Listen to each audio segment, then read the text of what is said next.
The late afternoon sun cast long shadows across Sweetwater, Wyoming, as Cole Bannister tied his chestnut mare to the hitching post outside the Broken Spoke Saloon. Dust from the journey still clung to his worn duster, the grime of 3 days' hard riding etched into the creases of his weathered face. He adjusted his hat lower over his eyes, a habit born of caution rather than courtesy, before pushing through the batwing doors. The wall of noise hit him first: tinny piano, drunken laughter, the clink of glasses.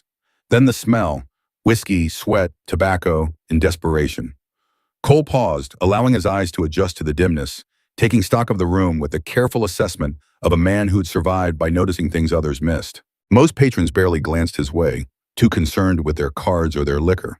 But at the far end of the bar, a red-faced man with wild eyes fixed him with a stare that prickled the hairs on Cole's neck. Cole moved to the bar, keeping his back to the wall. "Whiskey," he said to the barkeep, sliding a coin across the scarred wood. "Ain't seen you before," the barkeep remarked, pouring amber liquid into a smudged glass. "Just passing through." Cole's voice was graveled by trail dust and too many years of silence. The red-faced man lurched toward him, whiskey sloshing from his glass. "I know you," he slurred, pointing a thick finger. "You're that Yankee killer from Illinois." The room quieted, conversations dying as men sensed the brewing storm. Cole sipped his whiskey, said nothing. "You rode with Sherman, didn't you?" The drunk swayed closer. "Burned everything in your path, women and children, too." Cole set his glass down carefully. "You're mistaken, friend." "Ain't your friend, Bluebelly." The man's hand hovered near his holster. "My brother died at Shiloh, shot in the back by cowards like you." A man near the piano muttered, "Leave it be, Horace. War's been over 20 years. "War ain't never over," Horace spat. "Not while these murderers walk free." His eyes narrowed at Cole. "I heard about you. They call you Quick Draw Cole, back east. Say you killed a dozen men after the war. Claim it was self-defense." Cole's face remained impassive, but his body tensed. "Ready. I'm just having a drink." "You're having your last drink, Yankee bastard." Horace's hand dropped to his revolver. What happened next seemed to unfold in slow motion for those watching. Horace had barely touched his gun when Cole moved. A flash of metal, the deafening crack of a single shot, and Horace stood frozen, a look of surprise on his florid face. He glanced down at the spreading red stain on his chest before crumpling to the sawdust-covered floor. The silence that followed was absolute. Cole holstered his revolver with steady hands, though his heart hammered against his ribs. The barkeep and patrons stared, faces pale in the dim light. The batwing doors swung open, and a broad-shouldered man wearing a tarnished star stepped inside. Sheriff James Blackwood surveyed the scene, eyes moving from Horace's body to Cole's gun, still smoking in its holster. "Christ almighty," the sheriff sighed. "Not even sundown and already there's blood." "Self-defense, Sheriff," the barkeep offered. Horace drew first. We all saw it. Sheriff Blackwood nodded slowly. "Always is with Horace." He fixed Cole with a measuring stare. "You got a name, stranger?" "Cole Bannister." "Well, Mr. Bannister, your shooting's legal enough, but I suggest you ride on come morning. Horace had kin, and they ain't particular about proof when settling scores." Cole nodded once, tossed back his whiskey, and placed another coin on the bar for the cleanup. As he pushed through the doors into the fading daylight, the sheriff followed. "One more thing, Mr. Bannister," Blackwood said quietly. "I was at Antietam. I know the look of a man who's seen what we saw." He paused. "Whatever you're looking for, I hope you find it before your past catches up to you." Cole said nothing, just untied his horse and mounted up.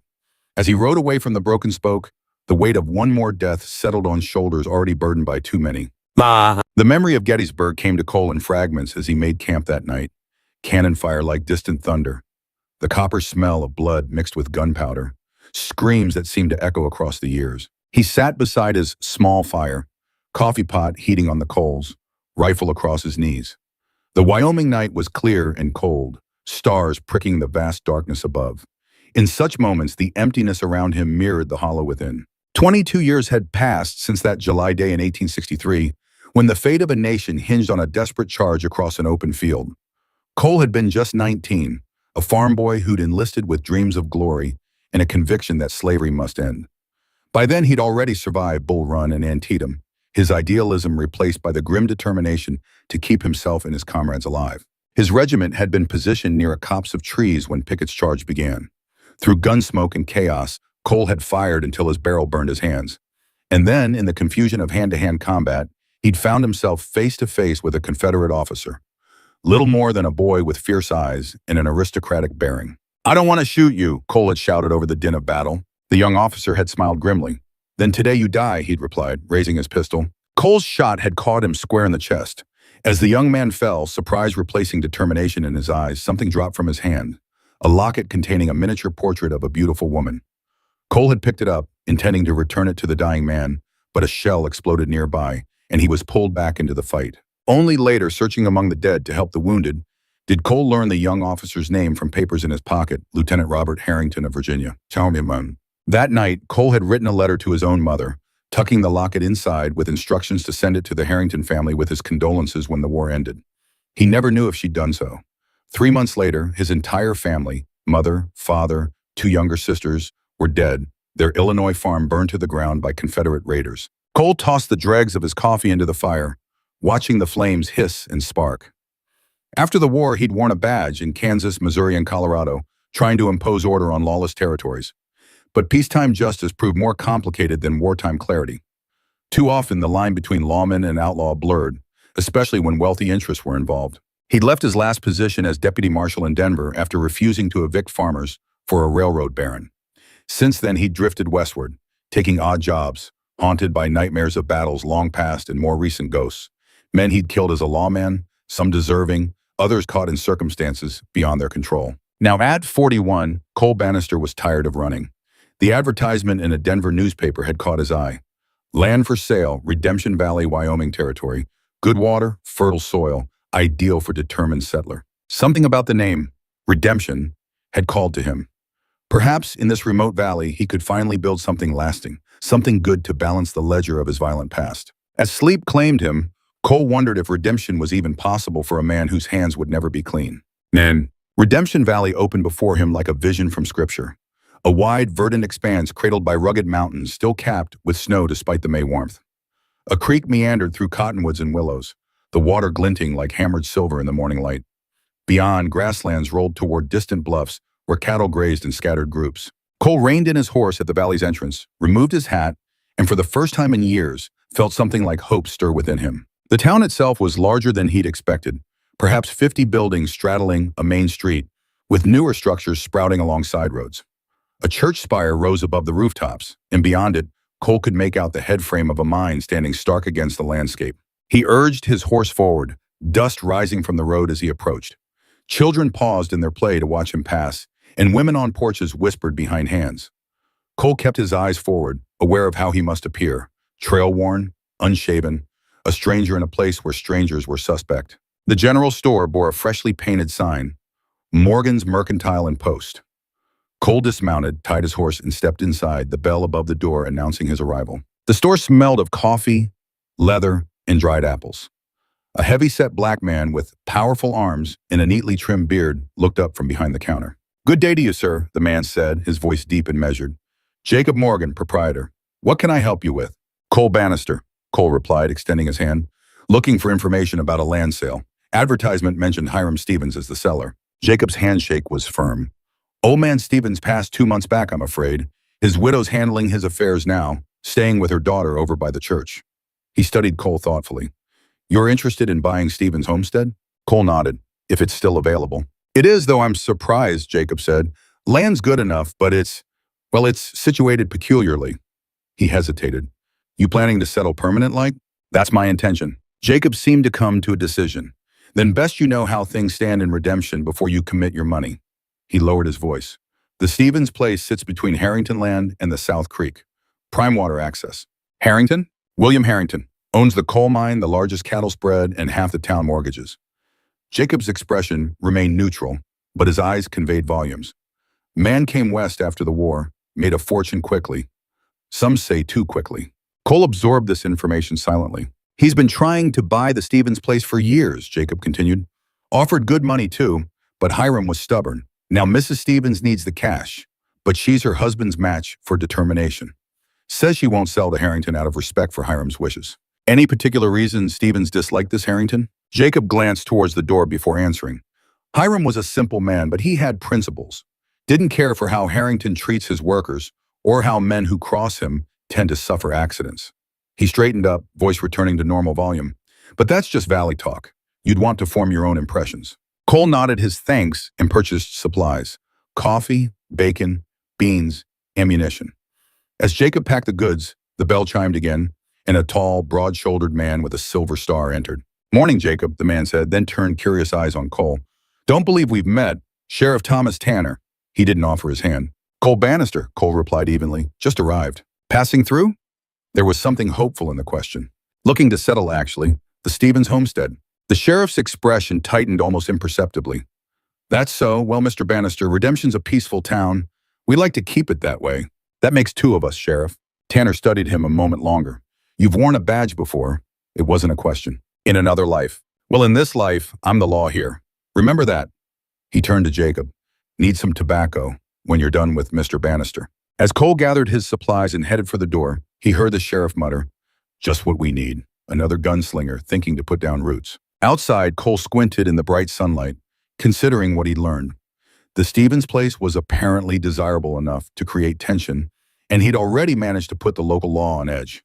Not the fresh start he'd hoped for. He mounted his horse and headed toward the church, determined to at least see this land before making any decisions. As he rode, he noted the mix of prosperity and struggle, typical of Western towns. New buildings rising alongside weathered structures, well-dressed businessmen passing laborers with coal dust ground into their skin. The church stood on a gentle rise at the edge of town, a simple white clapboard building with a tall steeple. Behind it spread a cemetery where fresh flowers brightened some graves, while others stood forgotten under leaning markers. A small cottage nestled in the church's shadow. Cole dismounted and approached, removing his hat as he knocked on the door. It opened to reveal a young woman with striking features, auburn hair pulled back severely, intelligent green eyes, a determined set to her jaw. She wore a plain dark dress with a white collar, and something in her bearing reminded Cole of the school teachers of his youth. Formal, proper, yet with a hint of fire beneath the surface. Yes, she asked, her voice cultured but not unwelcoming. Ma'am, I'm looking for Mrs. Stevens. I understand she's staying here. Aunt Martha is resting. I'm Caroline Bennett. May I ask your business with her? Cole Bannister, Miss Bennett? I'm interested in purchasing the Stevens homestead. Something flickered in her eyes, surprise, perhaps concern. I see. Are you associated with Mr. Harrington? No, ma'am. Just a man looking for land to call his own. She studied him a moment, as if weighing his words against some internal measure. Please come in, Mr. Bannister. I'll see if Aunt Martha's feeling up to visitors. The cottage interior was modest but immaculate. Polished wood, simple furnishings, a bookshelf heavy with volumes. Cole remained standing, hat in hand, as Caroline disappeared into a back room. A few minutes later, she returned with an elderly woman leaning heavily on her arm. Mrs. Stevens was frail, her face lined with grief and age, but her eyes were sharp and assessing as they took in Cole's measure. So you want Hiram's land, she said without preamble, lowering herself into a chair. Why? The directness of the question caught Cole off guard. Ma'am? You heard me, young man. I want to know why you want that particular piece of ground. There's plenty of land in Wyoming. Why come to Redemption Valley? Why Hiram's place? Cole considered his answer carefully. I've been moving a long time, Mrs. Stevens, looking for somewhere to stop. Your husband's advertisement spoke of good water and fertile soil. Mentioned redemption. That word means something to me. The old woman's gaze softened slightly. Meant something to Hiram, too. He named this valley, did you know that? First settler here after the war. Said every man deserved a second chance in this life. She sighed. You a drinking man, Mr. Bannister? No, ma'am. Gambling? No. You have family? Not anymore. She nodded as if confirming something to herself. The price is $800. Cash. And one condition. You must live on the land yourself for at least 5 years. No selling, no leasing. Especially not to William Harrington or his interests. Cole's eyebrows rose. That's a significant condition, Mrs. Stevens. It is. My Hiram believed that land belongs to those who work it, not those who exploit it. Harrington has enough. He doesn't need Hiram's piece of redemption too. And if I agree, Mrs. Stevens exchanged a glance with Caroline. Then we can complete the sale today. Caroline here is a notary among her many talents. She can witness the deed transfer. Cole hesitated only briefly. I agree to your terms, Mrs. Stevens. Something like relief crossed the old woman's face. Good. Caroline will handle the paperwork. I find I need to rest again. She fixed Cole with a final penetrating look. Don't make me regret trusting you, young man. As Mrs. Stevens retreated to her room, Caroline retrieved papers from a small desk. You should know, she said quietly, that by purchasing this land, you may be making a powerful enemy in William Harrington. So I gather, Cole replied. May I ask your connection to Mrs. Stevens? You called her aunt, but no blood relation, Caroline explained, arranging the deed paperwork. My father was Redemption's pastor for 15 years. He and Hiram were close friends. When father died 3 years ago, the Stevens became my family. A shadow crossed her face. And when Hiram passed and Martha fell ill, it seemed natural that she would stay with me. Your father was the pastor, but you live in the cottage, not the parsonage? Caroline's expression cooled. The church committee hasn't seen fit to appoint a new minister yet. I maintain the church, teach Sunday school, and provide what spiritual guidance I can, despite my limitations of gender. There was a controlled anger in her voice. The cottage was originally built for my father. The parsonage now houses the mine office. Cole caught her meaning. Harrington's mine. Yes, Harrington Coal and Development. She dipped her pen and pushed the deed toward him. Sign here, Mr. Bannister, and may God help you if you've made this decision lightly. Cole signed, counting out $800 from the money belt beneath his shirt, nearly all he had left in the world. As Caroline added her signature as witness, he studied her more carefully. There was something compelling about this woman, a combination of strength and vulnerability, righteousness and practicality. The property is 3 miles north, she said, sanding the ink. Follow the creek past the split rock. You'll see a stand of cottonwoods and the remains of a cabin. Hiram was rebuilding when his heart gave out. She hesitated. It's good land, Mr. Bannister. I hope you find what you're looking for there. Cole folded the deed carefully and tucked it inside his coat. Thank you for your help, Miss Bennett. Perhaps I'll see you at Sunday service. A genuine smile briefly transformed her serious face. I hope so, Mr. Bannister. Redemption could use more souls seeking redemption. The Stevens homestead exceeded Cole's expectations. A natural bowl of fertile land nestled against a rocky hillside, with the creek curving along its western edge. The half-finished cabin stood on a slight rise, providing views across the entire property and down the valley toward town. Cole spent the remainder of that day exploring his new possession, noting the meadow where he could grow hay, the sheltered areas suitable for vegetables, the places where cattle could graze. A collapsed barn would need rebuilding, and the cabin required significant work, but the essential elements were solid. As twilight descended, he built a fire outside the cabin's doorway and prepared a simple meal. The valley quieted around him, only the murmur of the creek and occasional nightbirds breaking the silence. For the first time in years, Cole felt something like peace. That peace shattered at dawn. Cole woke to the sound of approaching horses. He rolled from his bedroll, grabbed his rifle, and moved to the cabin's single window, positioning himself in shadow. 6 riders approached, 5 men in working clothes and 1 woman. Even at a distance, Cole recognized Caroline Bennett's straight-back posture and auburn hair.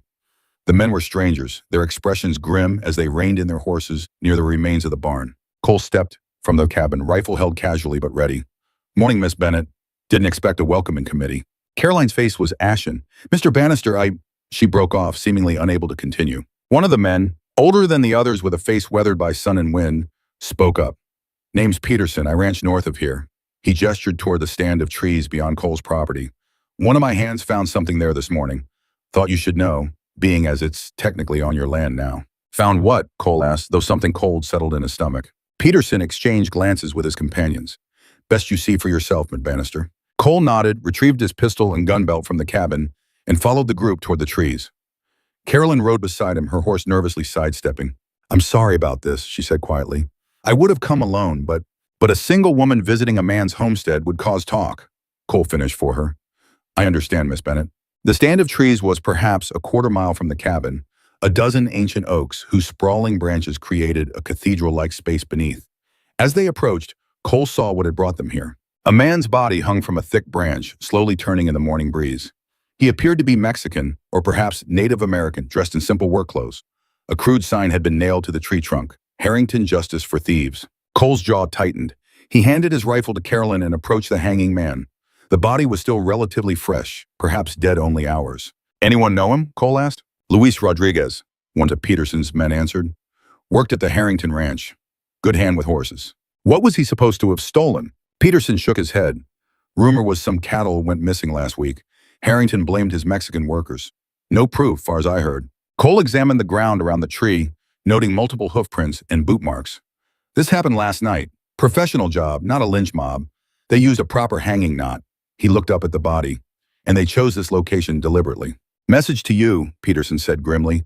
First day on your property, and Harrington's already showing who really runs this valley. Cole turned to Caroline, whose face remained composed despite the grim scene.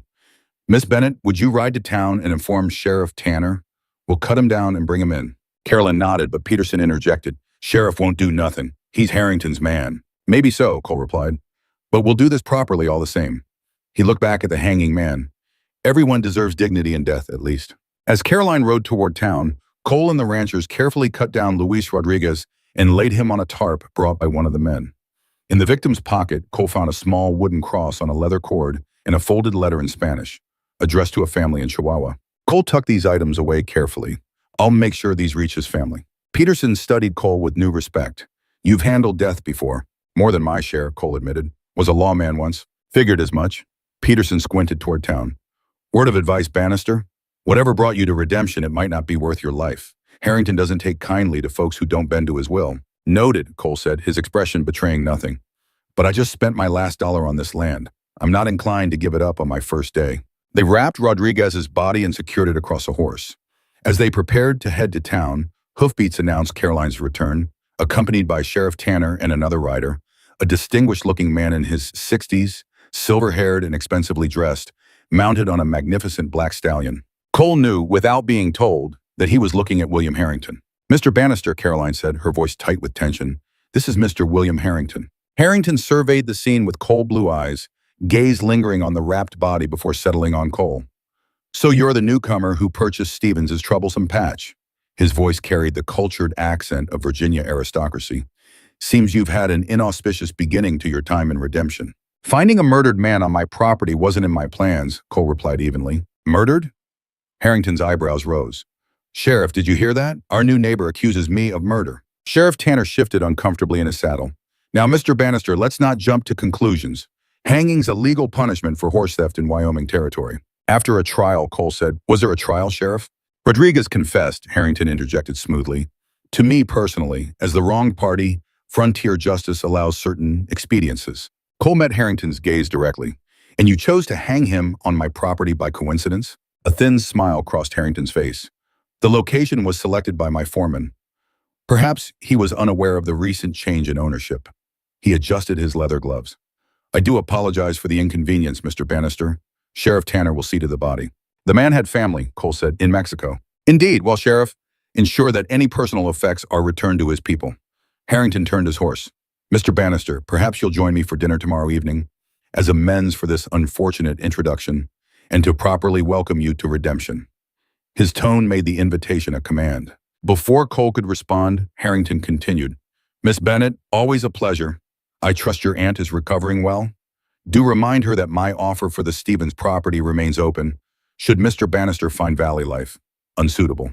With that, he touched his hat and rode away, followed by Sheriff Tanner leading the horse bearing Rodriguez's body. An uncomfortable silence fell over the remaining group.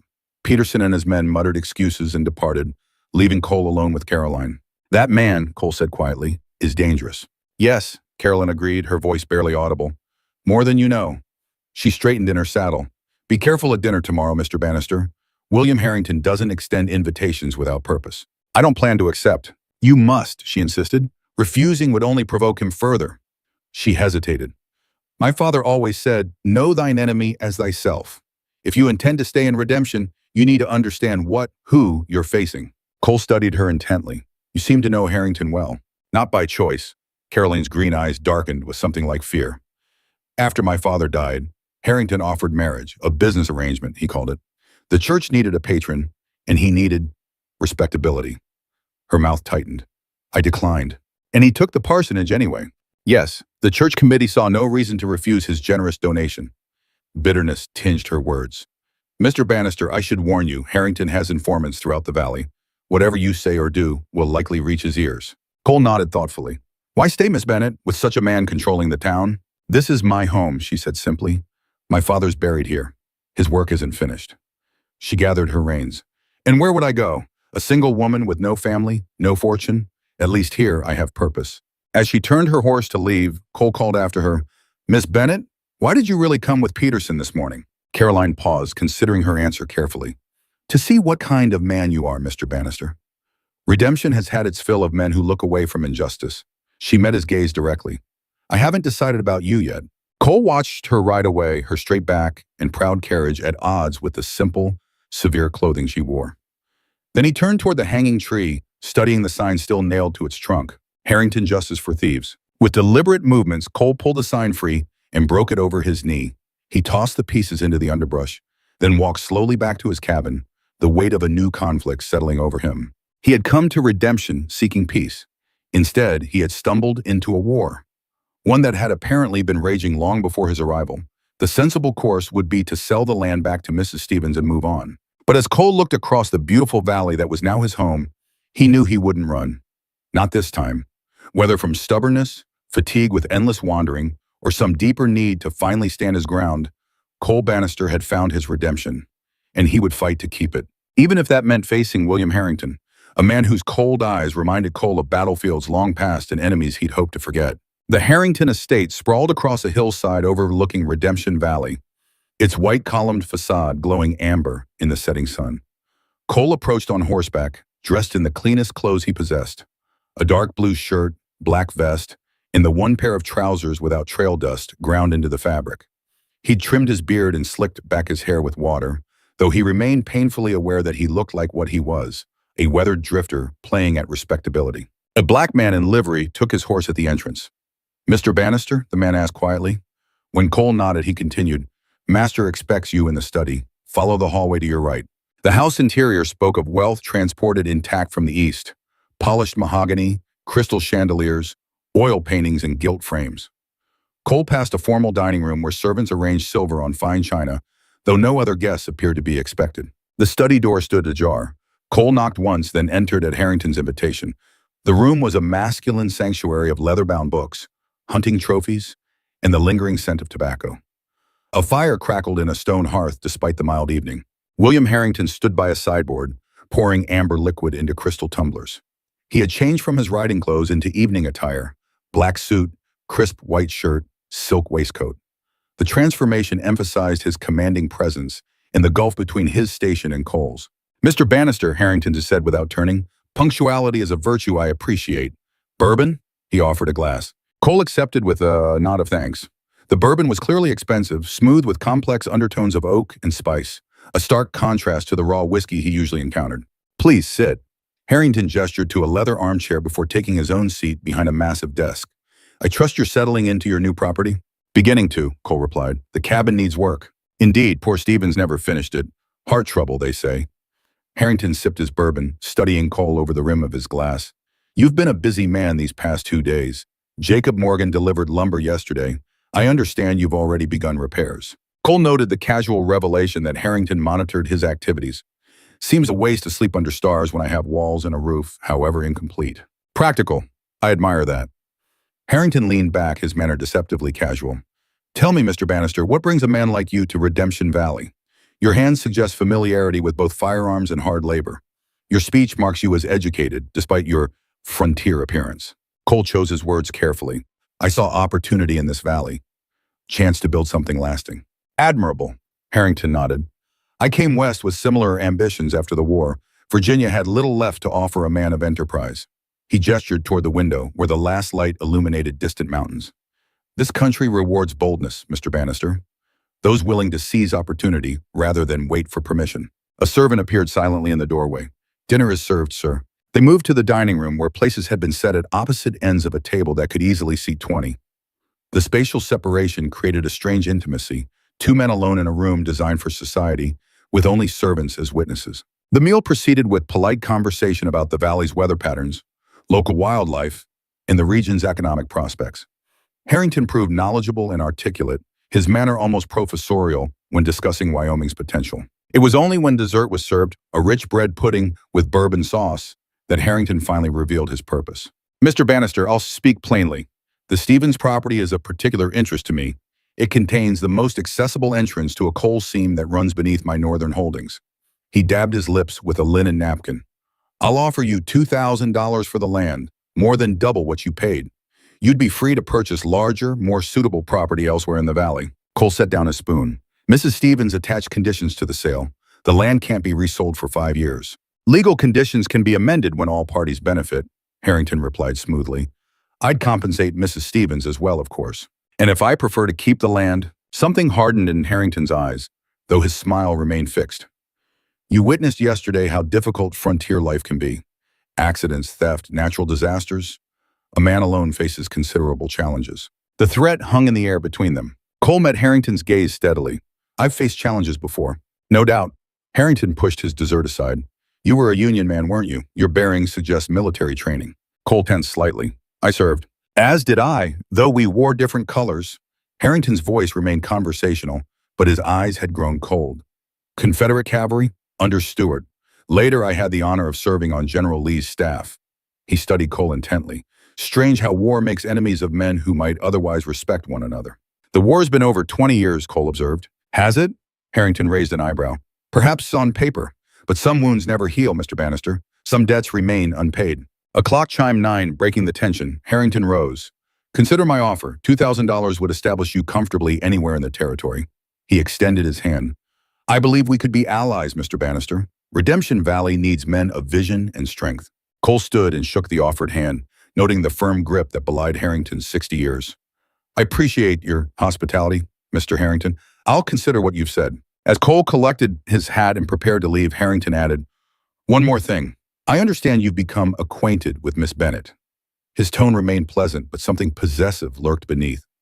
Caroline is a remarkable woman, educated, virtuous, descended from fine Virginia stock. Her father was a good man, if misguided in his sympathies. I consider myself her protector since his passing. Miss Bennett strikes me as capable of protecting herself, Cole replied. Harrington's smile tightened. Even capable women benefit from male guidance in this harsh country. Good night, Mr. Bannister. My man will bring your horse. As Cole rode away from the Harrington estate, the night air cool against his face, he replayed the conversation in his mind. The dinner had been both a bribe and a warning, wrapped in the trappings of civilization. Harrington wanted his land and would not be easily dissuaded. More troubling was the reference to the war. Something in Harrington's manner suggested personal animosity beyond the general north-south divisions that still lingered. Cole wondered if their paths had crossed during the conflict, though he couldn't place the man among the Confederate officers he'd encountered. The moon rose full and bright over the valley, silvering the landscape. Cole followed the creek toward his property, mind turning over possibilities and threats. He was so absorbed in thought that he almost missed the figure waiting by the split rock marking the approach to his land. He reined in sharply, hand dropping to his revolver. It's only me, Mr. Bannister. Caroline Bennett emerged from the shadows, mounted on a gray mare. She wore a dark riding habit, her hair concealed beneath a small hat. Miss Bennett, Cole acknowledged, surprise evident in his voice. Riding alone at night seems risky for a woman concerned with propriety. Some risks outweigh others. She urged her horse alongside his. I needed to speak with you away from prying eyes and ears. They continued toward Cole's cabin, the creek murmuring beside the trail. I take it you dined with Harrington, she said. Did he offer to buy your land? $2,000. She nodded as if confirming a suspicion. And when you refused? I didn't refuse outright. Seemed wiser to appear to consider the offer. Wise indeed. Caroline's voice was tight with tension.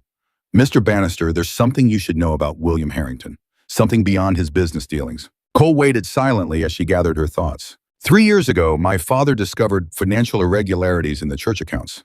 Funds for the orphan asylum and widow's relief had been diverted to purchase mining equipment.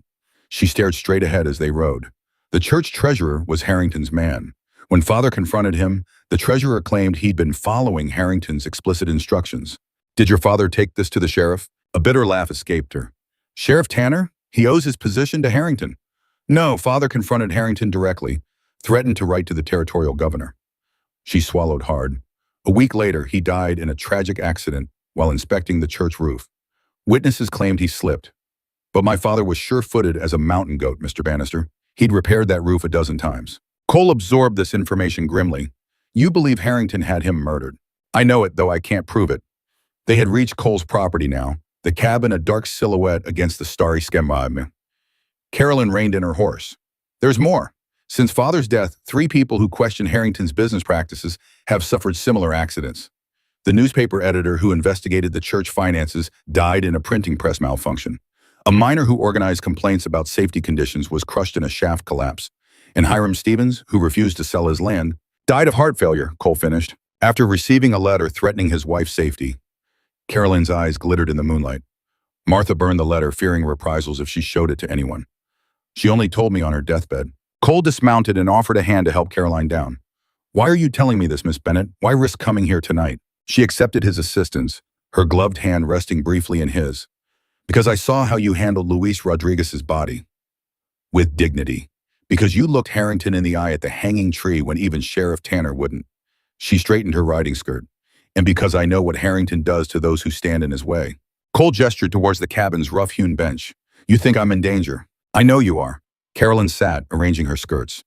Mr. Bannister, did Harrington mention the war during dinner? He said he served with the Confederate cavalry, later on Lee's staff. Did he ask about your service? He knew I was Union. Cole leaned against a porch post, studying her face in the moonlight. Miss Bennett, what aren't you telling me? She hesitated, then said, Harrington lost his only son at Gettysburg, Lieutenant Robert Harrington, barely 20, serving in the 19th Virginia Infantry. Since then, Harrington has harbored particular hatred for Union veterans. She looked up at him intently. Whatever brought you to redemption, Mr. Bannister, your military past puts you in additional danger with Harrington. Cole felt a cold weight settle in his stomach. Robert Harrington, the young officer he'd shot at Gettysburg, the locket with the woman's portrait. It couldn't be coincidence. Miss Bennett, he said carefully, how do you know these details about Harrington's son? My father was a chaplain with the Army of the Potomac before coming west. He kept journals of the war years. Her expression softened. He wrote of a young lieutenant named Robert Harrington who died bravely, facing overwhelming odds. Father always said war made victims of both sides. Cole struggled to keep his expression neutral as the pieces aligned with sickening clarity. He had killed William Harrington's son, and now, by cruel twist of fate, he had settled on land coveted by the father of the man whose death had haunted his dreams for decades. Mr. Bannister? Caroline's voice broke through his thoughts. Are you unwell? Just tired, he managed. It's been a long day. She rose, clearly unconvinced but too polite to press. I should return before my absence is noticed. I only wanted to warn you, Harrington doesn't make idle threats.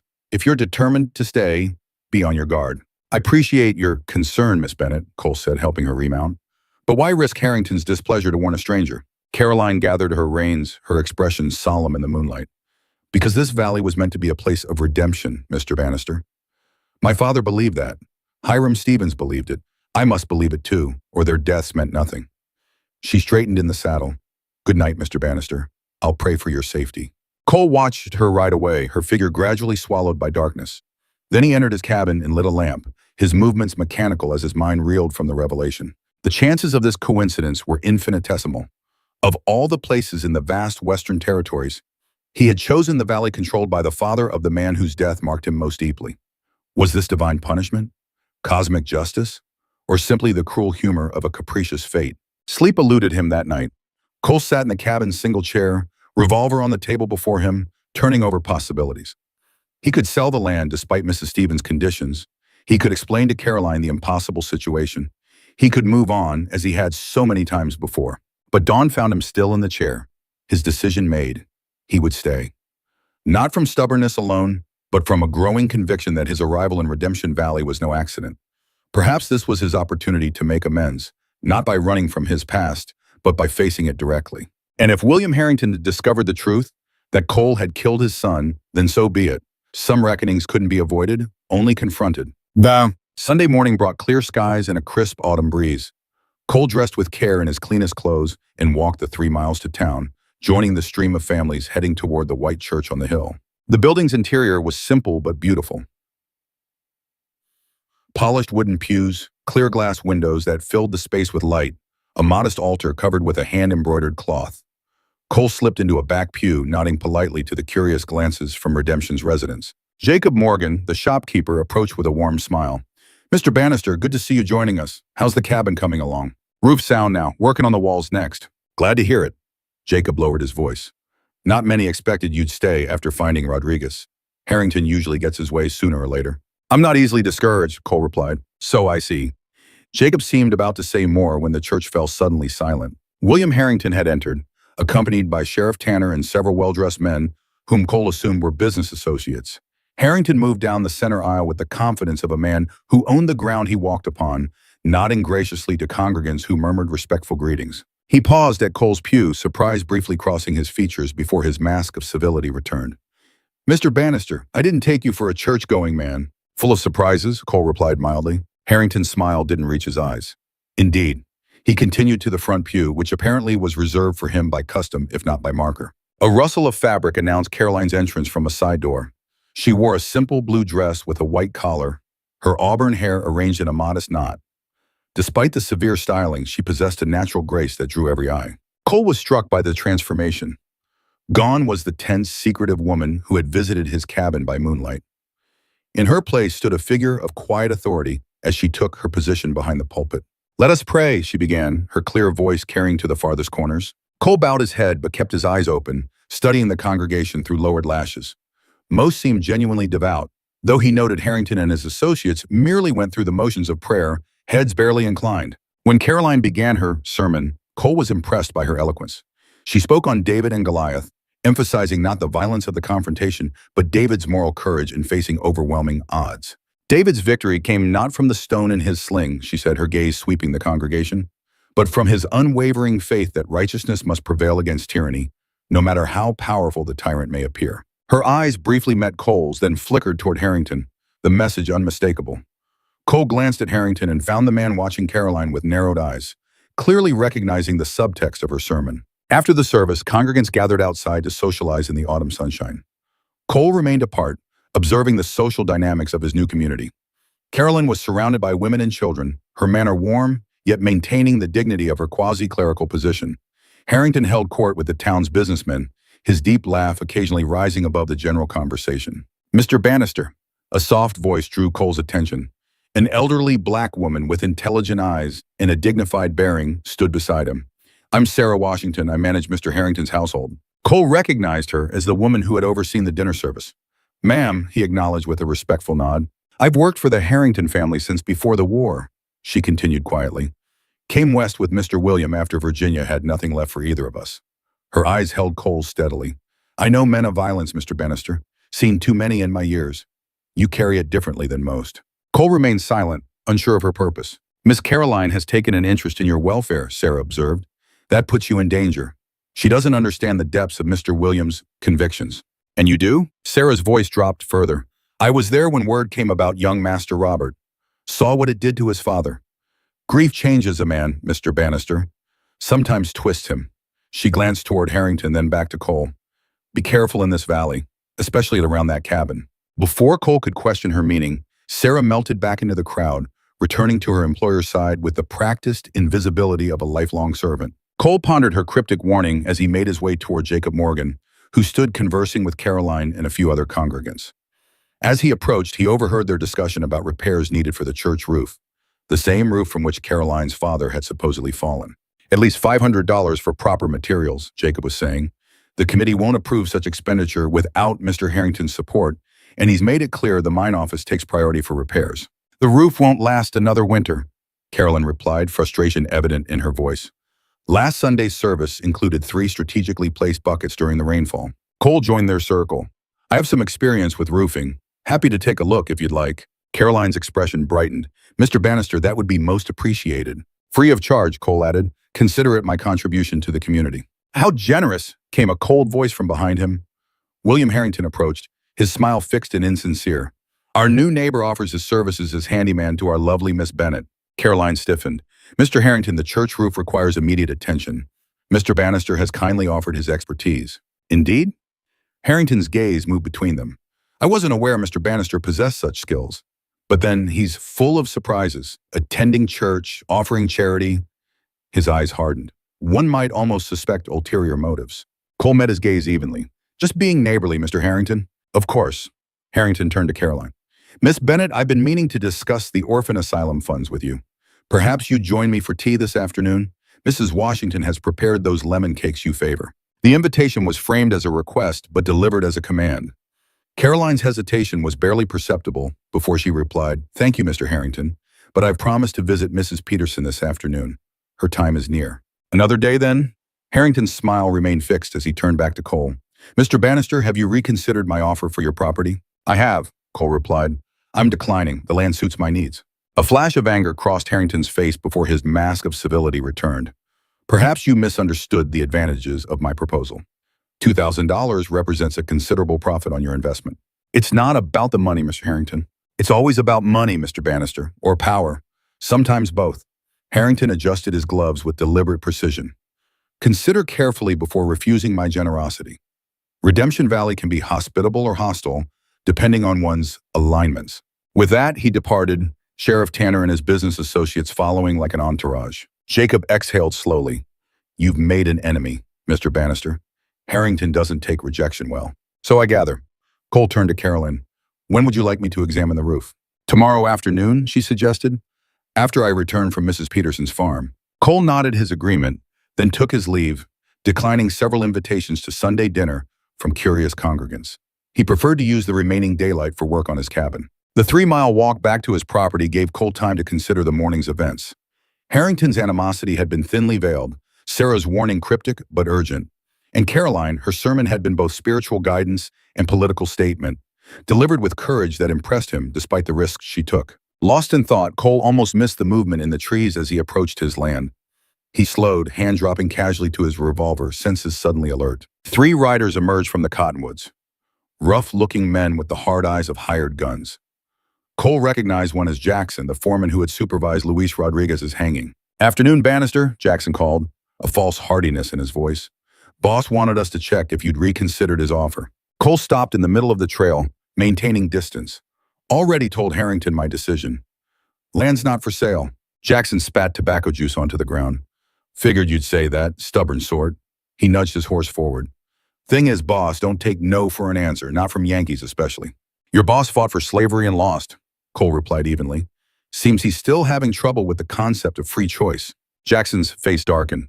"Watch your mouth, Bluebelly. That's a great man you're disrespecting. Great men don't hang workers without trial." Cole stood his ground as the 3 riders spread out slightly, flanking him. "Or send thugs to intimidate homesteaders." "Intimidate?" Jackson affected offense. "We're just having a friendly chat, ain't we, boys?" His companions chuckled, hands resting near their weapons. Cole kept his voice level. "Chat's over. I have work to do." He made to step around them. Jackson's horse shifted, blocking his path. "Work might have to wait. Accidents happen, Bannister. Man alone, building a cabin. Dangerous business. Falling hammers. Collapsing walls." His smile was ugly. "Would be terrible if you got pinned under something. Might not be found for days." "That a threat, Jackson?" "Just pointing out risks of frontier life." Jackson leaned forward in his saddle. 2,000 is generous. Take it and ride on. Plenty of land elsewhere for Yankees." Cole's patience evaporated. "Move aside or demonstrate whether you're as good with that gun as you are at hanging unarmed men." A tense silence followed, broken only by the creak of saddle leather as Jackson's companions shifted nervously. Jackson himself seemed taken aback by Cole's directness. "You threatening me, Bannister?" "Just pointing out risks of frontier life," Cole echoed. "Man makes enemies, pulls guns on folks who won't be cowed. Dangerous business." Jackson's face flushed with anger. For a moment, Cole thought he would draw. Instead, the foreman reined his horse around abruptly. "This ain't over," he snarled. "Nobody talks to Harrington's men that way. Nobody." "Tell your boss I'm not selling," Cole called after them as they rode away. "Not now, not ever." Only when the riders disappeared from view did Cole release the breath he'd been holding. The confrontation had been predictable, Harrington testing his resolve, but it confirmed that the situation would escalate. Jackson wasn't the type to accept public defiance without retaliation. Cole continued to his cabin, senses hyper-alert for further threats. The structure looked undisturbed, but he searched the interior thoroughly before setting down his revolver. Nothing seemed missing or tampered with. He spent the remainder of the day working on the cabin walls, fitting boards with methodical precision despite his troubled thoughts. Physical labor provided temporary distraction from the growing certainty that Redemption Valley would not easily yield the peace he sought. As dusk approached, Cole built a small fire outside and prepared a simple meal. The autumn evening was pleasantly cool, stars beginning to appear in the deepening blue sky. He sat on the rough-hewn bench, plate balanced on his knees, and tried to appreciate the tranquility of the moment. A distant sound broke his reverie, the rhythmic pounding of approaching hooves, moving fast. Cole set aside his plate and retrieved his rifle from inside the cabin, positioning himself in shadow as he had the previous morning. A lone rider appeared, horse lathered from hard riding. Even in the fading light, Cole recognized Caroline Bennett, her hair coming loose from its pins, her expression urgent as she reined in before the cabin. "Mr. Bannister," she called, dismounting swiftly. "Thank God you're here." Cole emerged, lowering his rifle. "Miss Bennett, what's happened?" Caroline was breathing hard, whether from exertion or emotion he couldn't tell. "There's no time to explain fully. You need to leave, now, tonight." She glanced over her shoulder as if expecting pursuit. "Harrington knows who you are, what you did at Gettysburg." The cold weight that had settled in Cole's stomach at their previous conversation returned, heavier now. "How?" "I don't know, but he summoned me to his house after church. Showed me a letter from someone who served with his son, someone who witnessed," she faltered. "Lieutenant Robert Harrington's death," Cole finished quietly, "at the hands of a Union soldier named Cole Bannister." Caroline's eyes widened. "You knew?" "I suspected after our conversation last night. The name was familiar, but I couldn't be certain. I've carried that moment for 22 years, Miss Bennett. Cole's voice was steady despite the churning in his gut. Of all the men I killed in the war, that young lieutenant's face stayed with me. Then you understand why you must leave immediately. Carolyn's voice was urgent. Harrington has already sent men to your property once today. He plans something worse tonight. Sarah overheard him ordering Jackson to make an example of you. Cole absorbed this information grimly. Did Sarah send you? Yes, she risked everything to warn you. Carolyn grasped his arm. Please, Mr. Bannister. Harrington has waited 22 years to avenge his son. He won't stop until you're dead. Cole gently disengaged her hand. I'm not running, Miss Bennett. This isn't about courage, she protested. It's about survival. Harrington controls the sheriff, the courts. There's no justice to be found in redemption for Robert Harrington's killer. I killed his son in battle, Cole said quietly. Soldier against soldier. I've never denied that, but I won't run from it either. He looked toward the hills where the Harrington estate nestled. If he wants vengeance, let him come himself, not send hired guns in the night. Caroline stared at him, frustration evident in her expression. You're throwing your life away for pride. Not pride, Cole corrected. Something else. Something I've been seeking a long time. He turned back to her. But you should go. Being seen here puts you at risk. I'm already at risk, she replied with surprising calm.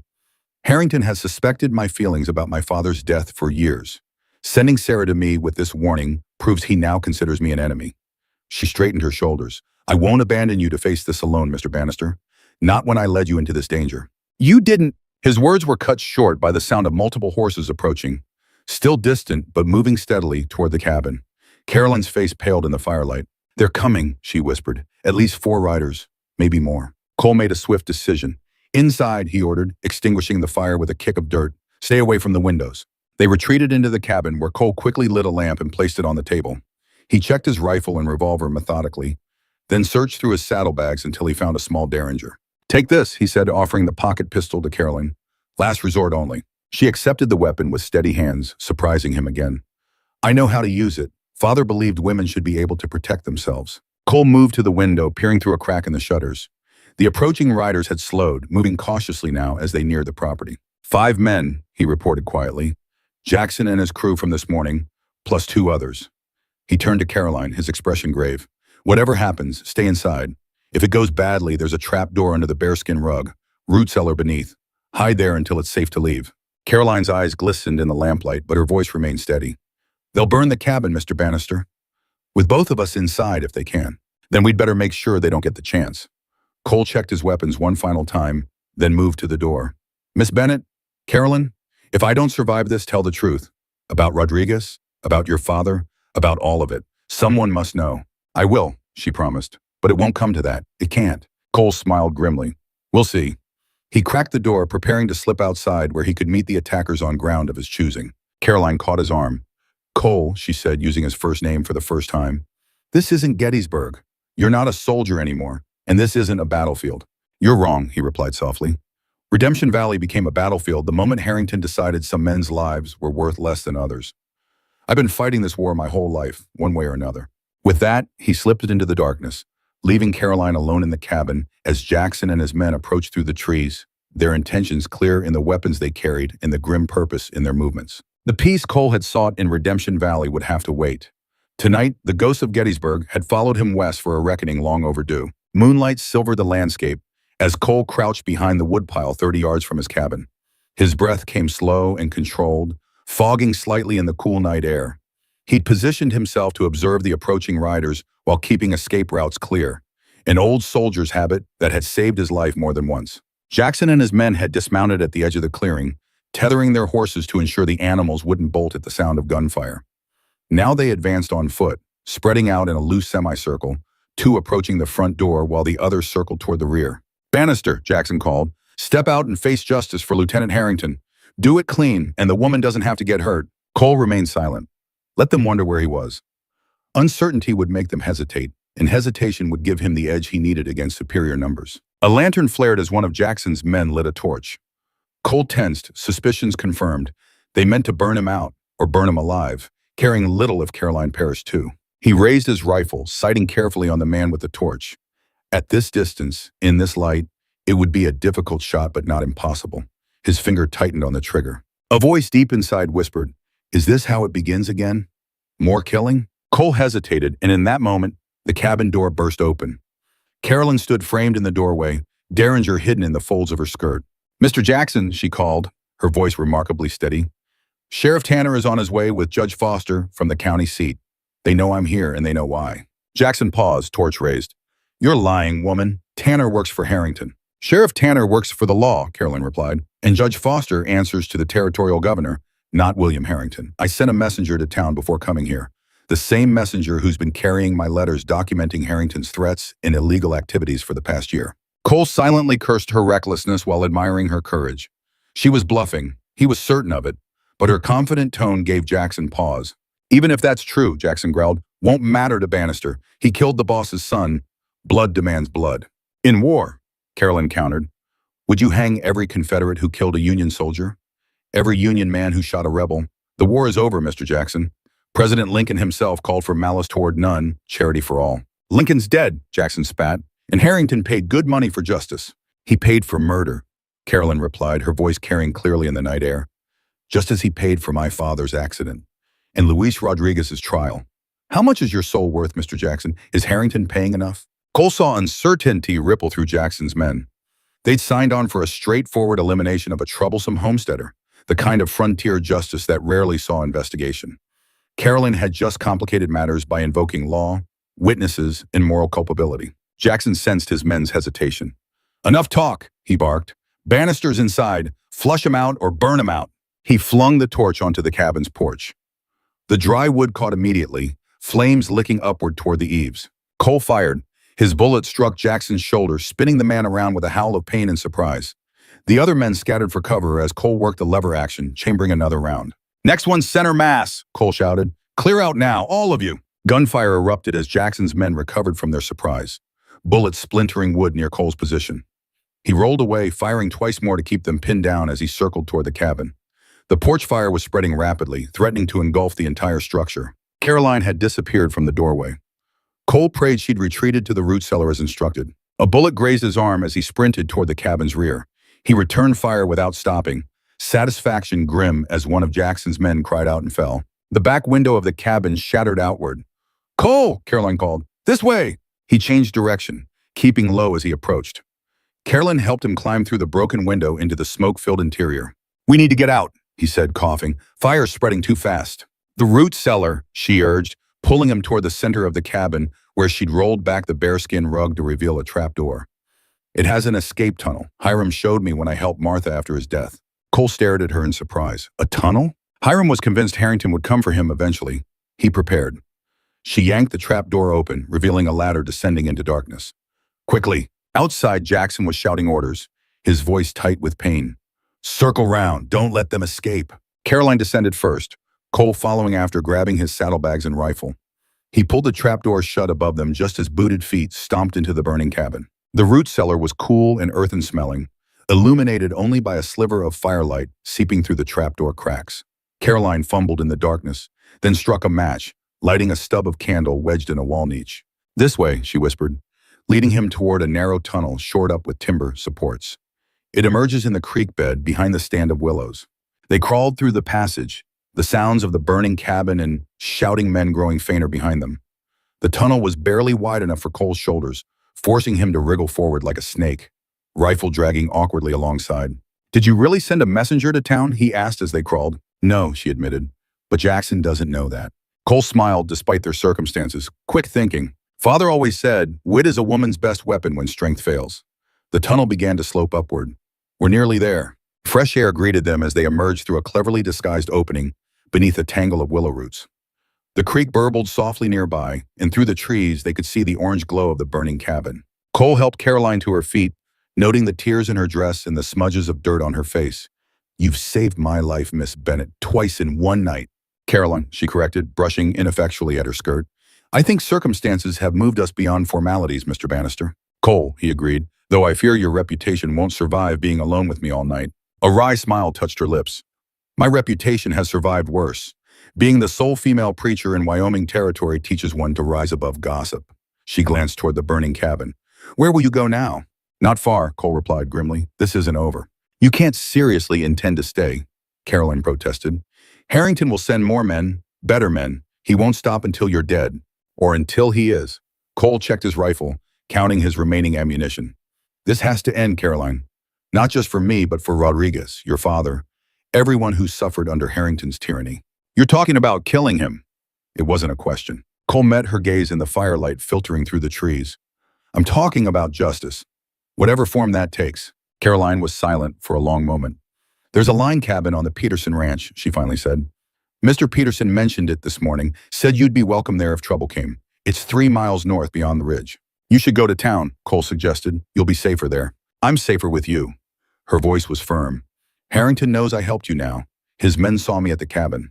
If I return to town alone, I'll be at his mercy. Cole couldn't argue with her logic, though he disliked involving her further. Very well, but we need to move quickly.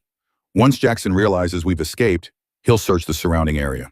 They set off through the darkness, following the creek for a mile before turning north toward the Peterson ranch. The night was clear and cold, stars brilliant overhead. Under different circumstances, it might have been a pleasant evening walk. Tell me about your father, Cole said as they walked, partly to distract Caroline from their predicament, partly from genuine curiosity about the man whose moral courage still inspired such devotion. Reverend Thomas Bennett, she began, a warmth entering her voice. He came west after the war, believing the frontier needed spiritual guidance as much as civilization. He was unconventional. Welcomed everyone to his church, miners, ranchers, Chinese railroad workers, even the Shoshone from the reservation. Her smile was audible in the darkness. The church elders were scandalized, but Father said God didn't check papers at Heaven's Gate, so why should he at the church door? He sounds like a good man. The best, she affirmed. After Mother died of fever when I was 16, he raised me alone, educated me himself when the Girls' Academy in Denver refused to teach Greek and Hebrew. Pride colored her words. He believed women could serve God's purpose as well as men, even if tradition disagreed. Is that why you stayed? Cole asked. To continue his work? Carolyn was quiet for several steps. Partly, but also because I couldn't bear to leave him buried in unconsecrated ground. Unconsecrated? The church committee, influenced by Harrington, refused to bury Father in the churchyard. They claimed his death by falling was possibly suicide, though anyone who knew him recognized the absurdity. Bitterness edged her voice. He's buried on the hill behind the cottage, under the oak tree where he used to read his Bible. Cole absorbed this information silently, his respect for Caroline deepening. She had remained in a hostile environment, surrounded by her father's killers, to carry on his work and honor his memory. Such courage was rare. And you? She asked after a while. What drove you west after the war? Cole considered how much to reveal. Ghosts, he finally said. Too many to live with back east. Robert Harrington among them? Yes, though not as you might think. Cole ducked beneath a low-hanging branch. I didn't know his name when I shot him. He was just a Confederate officer raising his pistol, one of hundreds of life-or-death moments during the war. Then why does he haunt you particularly? Cole sighed. Because of what I found after he fell. A locket with a woman's portrait.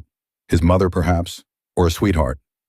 I took it, meaning to return it to him, but the battle moved on. Later, I sent it to my mother to forward to his family when the war ended. He shook his head. My family was killed before she could do so. Sometimes I wonder if Harrington ever received that locket. If it would have mattered to him that his son's killer tried to return a cherished possession. I doubt it would change his feelings now, Carolyn said softly. No, some hatreds run too deep for gestures. Cole stopped suddenly, raising his hand for silence. Listen. In the distance, the faint sound of horses reached them, Jackson's men spreading out to search. Cole pulled Caroline off the trail into a dense thicket, where they crouched in silence as riders passed nearby. Check the ridge, one man was saying. They can't have gone far, not with the woman along. Jackson's bad hurt, another replied. Bullet shattered his collarbone. Doc Thompson's with him now at the ranch. Harrington's offering $500 for Bannister, dead or alive. $200 for the Bennett woman, alive only. The voices faded as the riders moved on, but the implications of their words hung in the air. He wants me alive, Carolyn whispered, her voice tight with fear. You know too much, Cole reasoned. About your father, about Rodriguez. He'd want to know what you've told me, who else you've spoken to. What you mean is, he'd want to make an example of me. Carolyn's voice was steady despite her words. A public lesson about defying William Harrington. Cole didn't contradict her. We need to keep moving. The Peterson place isn't far now. They continued north, moving more cautiously now, using the ridge to shield them from view. The Peterson ranch lay in a small valley, its buildings dark and silent in the pre-dawn hours. The line cabin Carolyn had mentioned stood separate from the main house, nestled against the hillside. As they approached, Cole sensed something wrong. The cabin door stood slightly ajar, swinging gently in the breeze. He signaled Caroline to stay back, then moved forward silently, rifle ready. The interior was empty, but showed signs of recent occupation.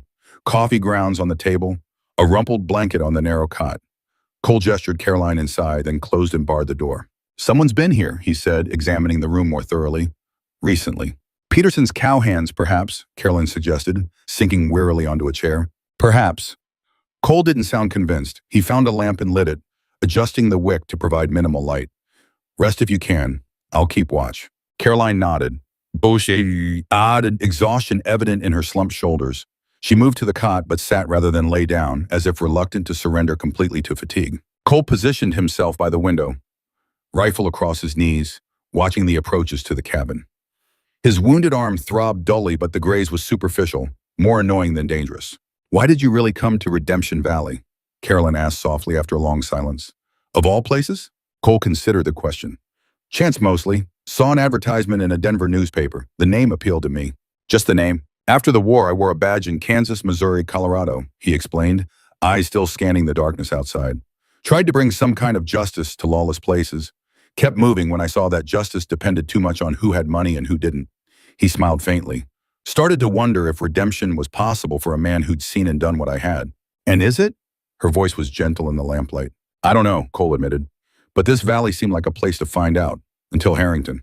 "Until Gettysburg caught up with you," Caroline corrected softly. Cole nodded. "Seems like I've been running from that battlefield for 22 years, only to end up facing it again here." "You could still leave," she suggested. "Start fresh somewhere. Harrington can't reach you." "And you? Would you leave too?" Caroline looked down at her hands. "This is my home. My father's buried here. His work isn't finished." "Then neither is mine." Cole's voice was firm. "I'm tired of running, Carolyn. Tired of watching men like Harrington crush anyone who stands in their way." Before she could respond, a sound outside froze them both. The soft nicker of a horse, quickly hushed. Cole extinguished the lamp with a quick movement, then eased to the window, peering into the darkness. "Someone's out there," he whispered. "At least 2 men on foot now." Caroline rose silently, retrieving the derringer from her pocket. They waited, barely breathing, as soft footsteps approached the cabin. A gentle knock came at the door, followed by a whispered voice. "Miss Bennett? Mr. Bannister? It's Jacob Morgan." Cole exchanged a glance with Caroline, suspicion evident in his expression. She shook her head slightly, indicating her trust in the shopkeeper. "Could be forced," Cole mouthed silently. Another knock, slightly louder. "Please, if you're in there, Harrington's men are searching everywhere. We need to move quickly." Cole made a decision. "Step away from the door, hands visible," he called softly. "Just me and Sarah Washington," came the reply. "We're alone." Cole unbarred the door cautiously, rifle ready. Jacob Morgan stood in the moonlight, hands raised as instructed. Beside him was the elderly black woman from Harrington's household, wrapped in a dark cloak. "Thank God," Jacob breathed. "We've been searching for hours." Cole lowered his rifle, allowing them inside before securing the door again. Caroline embraced Sarah with evident relief. "How did you find us?" Cole asked, still wary of a trap. "Sarah overheard Jackson's men reporting back to Harrington," Jacob explained, warming his hands over the stove Cole had relit. "Said they'd searched everywhere except the Peterson place. Wasn't hard to guess you might head here." "We had to come warn you," Sarah added, her dignified voice urgent. "You're not safe here. Harrington sent telegrams to Denver, Salt Lake City, and Cheyenne offering reward money for Mr. Bannister. He's calling in every favor, hiring every gun he can find." "For one man?" Cole asked incredulously. "For his son's killer," Sarah corrected gently. "I've known Mr. Williams since he was a boy in Virginia. Seen him through the war, the loss of his plantation, his wife's death. But nothing broke him like losing young Master Robert." She shook her head sadly. "That hatred has consumed him for 22 years. He won't stop now." "We need to get you both out of the territory," Jacob urged. "I have a wagon hidden in the ravine. We can reach the Union Pacific line by tomorrow evening.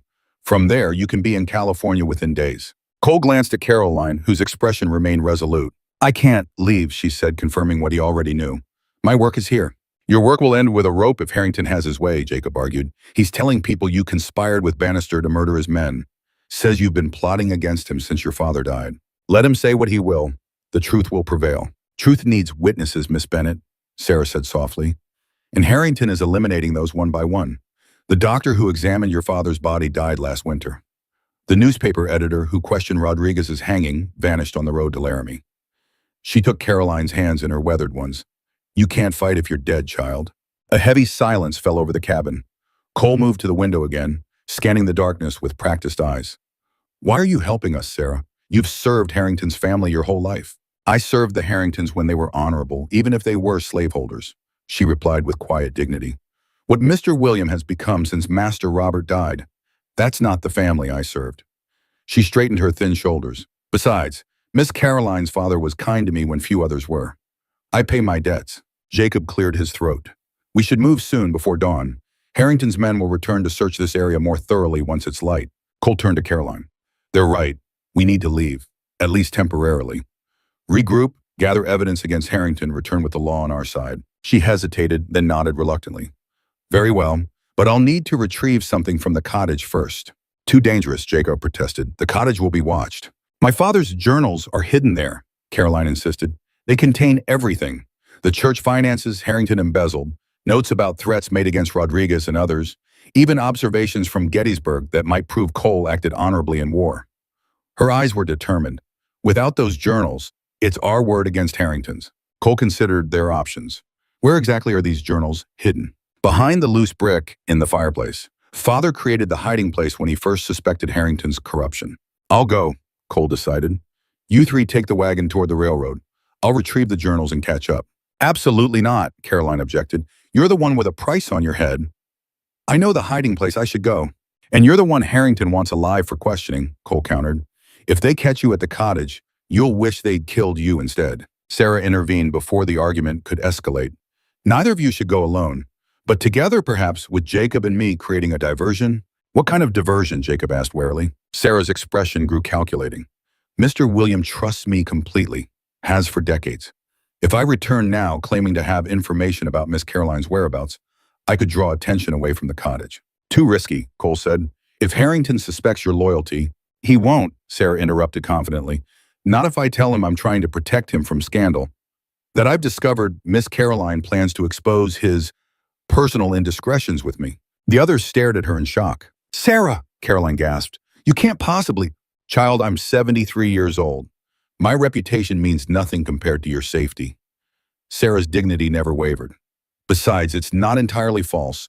When Mrs. Harrington died, Mr. William did seek comfort. The arrangement ended years ago, but he'd never want it known. Cole's respect for the elderly woman increased enormously. You'd risk that much for us? For justice, Sarah corrected, and for Reverend Bennett, who treated me as a human being when others saw only color. She turned to Jacob. You'll need to create a second diversion on the south side of town. A fire, perhaps, in one of the abandoned mining shacks. Jacob nodded slowly. That could work. Draw the sheriff and his deputies away while you two slip into the cottage. They spent the next hour refining the plan, synchronizing their movements by pocket watches. As dawn approached, they left the line cabin separately, Jacob and Sarah heading directly to town, while Cole and Caroline circled wide around the Peterson Ranch to approach Redemption from the north. They traveled in silence through the pale morning light, keeping to ravines and wooded areas to avoid being spotted. Cole noticed Caroline stumbling occasionally, exhaustion evident in her movements, but she never complained. By mid-morning, they had reached the wooded hills overlooking Redemption.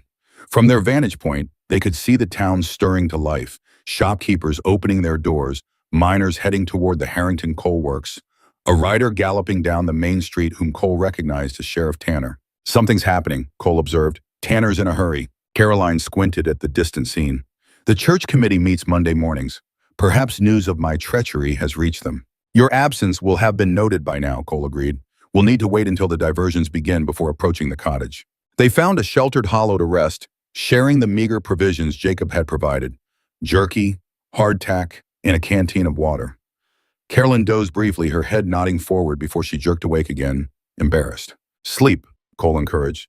We have hours yet before Sarah's diversion. I'll keep watch later, so you can rest too, she insisted. But within minutes her eyes had closed, her breathing deepening as exhaustion claimed her. Cole watched her sleep, struck by the contrast between her serene features in repose and the steel-spined determination she had shown since he met her. Few men he'd known possessed such courage, let alone a woman raised for gentility. His thoughts turned to the journals they sought. If Reverend Bennett had indeed documented Harrington's crimes over the years, they might have the evidence needed to bring the man to justice through legal means. Cole preferred that option to the alternative, a violent confrontation that would likely end with more bloodshed, more ghosts to haunt his dreams. The sun climbed higher, warming the autumn air. In the distance, Redemption appeared peaceful, giving no hint of the corruption festering beneath its surface. Cole's gaze drifted to the white church on the hill, the graveyard beside it, the cottage where Reverend Bennett had once lived and died. Had the minister known when he documented Harrington's misdeeds that he was signing his own death warrant? And had he done it anyway, believing that truth must eventually prevail? Cole looked again at Caroline, understanding better now the source of her courage. She was her father's daughter, willing to risk everything for justice and principle. The realization stirred something long dormant in Cole's chest, a sense of purpose beyond mere survival, beyond the next town or the next job. For 22 years, he had drifted without roots or connections, haunted by the war, by the men he'd killed both as soldier and lawman. Now, watching over this extraordinary woman in the Wyoming wilderness, he felt an unexpected clarity. If redemption was possible for a man like him, perhaps it began here, not in running from his past, but in standing firm to protect those who fought for right despite the cost. Around noon, Cole gently woke Caroline. They ate a sparse meal, then reviewed their plan once more as they waited for the appointed hour. At precisely 2 o'clock, they would begin their approach to the cottage, timing their arrival to coincide with Sarah's diversion at the Harrington estate and Jacob's fire at the abandoned mine shack. "Are you certain you want to do this?" Cole asked as the time drew near. "There's still a place on that train west for Yukon." Caroline's expression was serene but determined. "My father gave his life for the truth, Mr. Bannister. I can risk no less." "Cole," he reminded her, "after all this, I think we're beyond Mr. Bannister." A smile briefly illuminated her face. "Cole, then?" She hesitated, then added, "If we succeed, if we recover the journals and expose Harrington, what will you do? Return to drifting?" The question caught him off guard. He had been so focused on immediate survival that he hadn't considered what might come after. "I don't know," he admitted. "Depends on whether there's reason to stay, I suppose." Something unspoken passed between them, a current of possibility neither was ready to acknowledge directly. Carolyn looked away first, adjusting her torn and dirty dress with an attempt at dignity that Cole found unexpectedly moving. "It's time," he said, checking his pocket watch. "Ready?" She nodded, and together they began their careful descent toward redemption, unaware that events in town had already spiraled beyond their carefully laid plans. Sheriff Tanner stood on the church steps, addressing a hastily gathered crowd of concerned citizens. His voice carried clearly in the still afternoon air. "Harboring a known killer," he was saying as Cole and Caroline drew close enough to hear, "William Harrington has sworn out formal charges against Caroline Bennett for a conspiracy to commit murder, harboring a fugitive, and sedition against the properly established authorities of Redemption Valley." Murmurs ran through the crowd, some supportive of Caroline, others condemning. "Furthermore," Tanner continued, "evidence has been discovered linking Reverend Bennett's death 3 years ago to an ongoing conspiracy against the economic development of our community. Documents found in the cottage reveal a plot involving several community members, including the late Hiram Stevens." "That's a lie!" Jacob Morgan's voice rose above the crowd.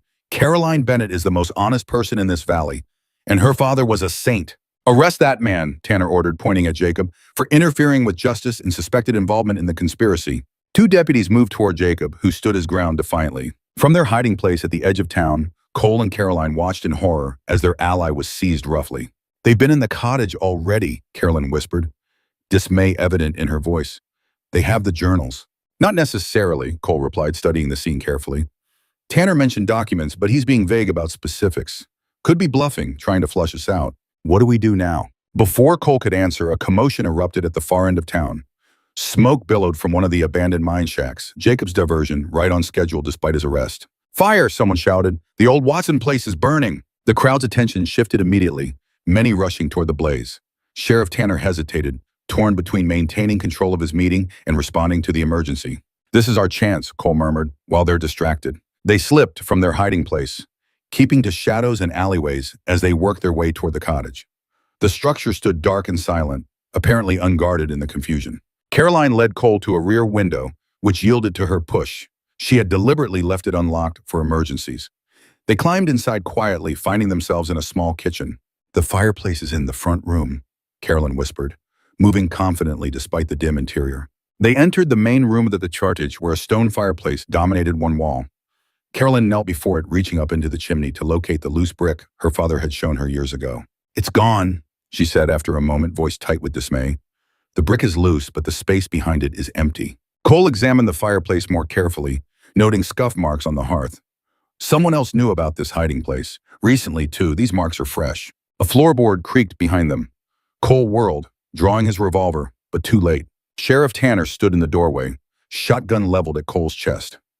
Behind him, William Harrington stepped into view, a leather-bound journal in his hands. "Looking for this, Miss Bennett?" Harrington asked, holding up the book. "Fascinating reading. Your father had quite the imagination. accusing me of all manner of crimes without a shred of actual evidence. He smiled coldly. Just the deluded ramblings of a man who lost his mind after losing his wife. My father was of sound mind and character, Carolyn replied, rising to her feet with dignity.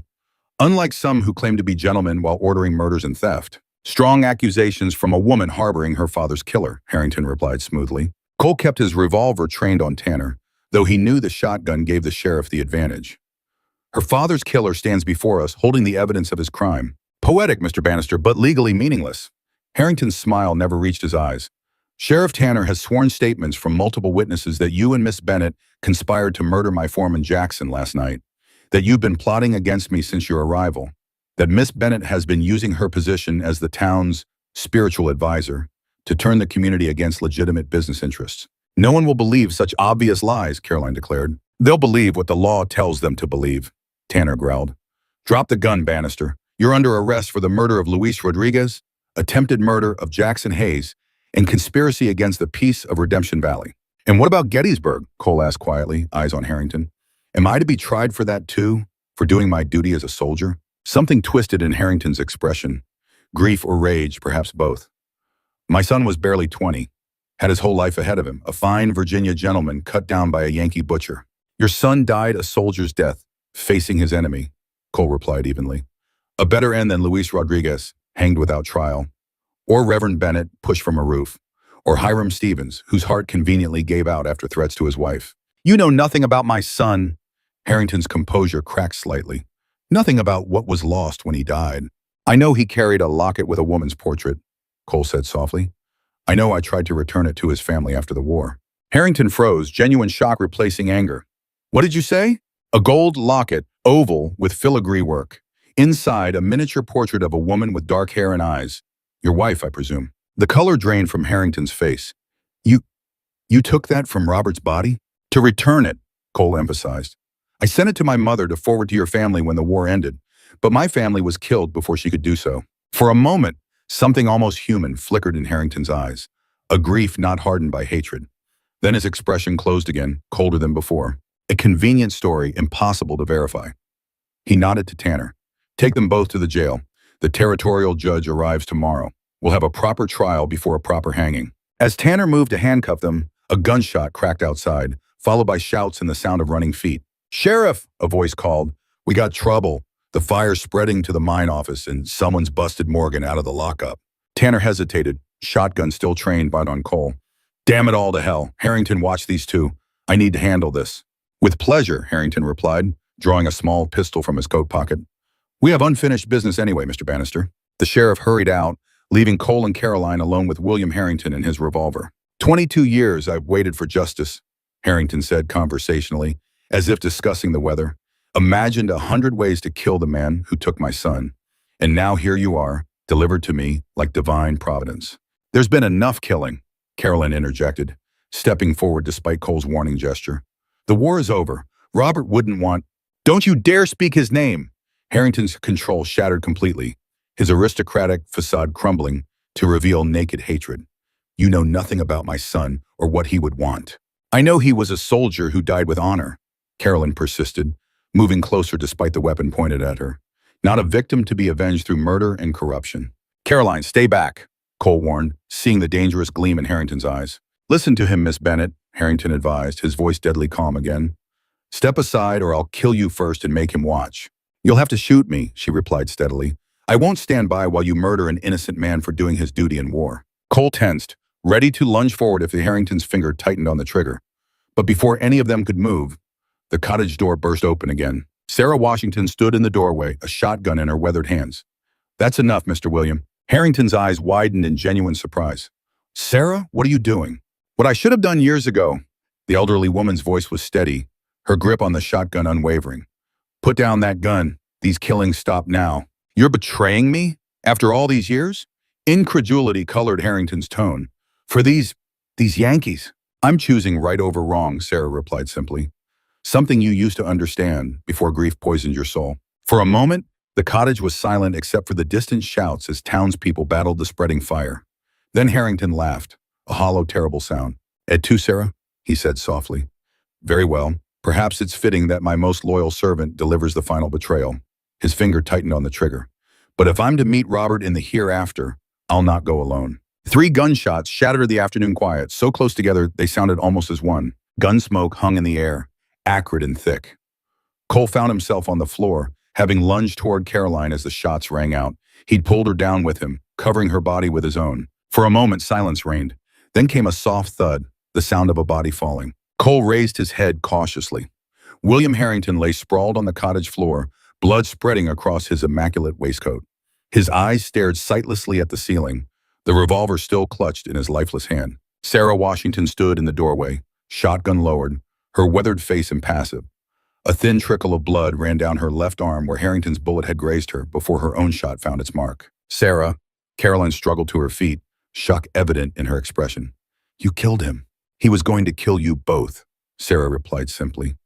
She set the shotgun against the wall with trembling hands. I couldn't allow that. Cole moved to Harrington's body, confirming what he already knew. The shotgun blast had caught the man squarely in the chest. Death had been instantaneous. We need to leave, he said urgently. Tanner will return any minute. And go where? Carolyn asked, still staring at Harrington's body. The entire territory will be after us now. Not necessarily. Sarah retrieved the journal from where it had fallen near Harrington's outstretched hand. This contains the truth about everything, the embezzled church funds, the threats against Hiram Stevens, your father's suspicions about Rodriguez. With Harrington dead, others may be willing to speak now. Or they may blame us for his death and hang us all without a hearing, Cole countered.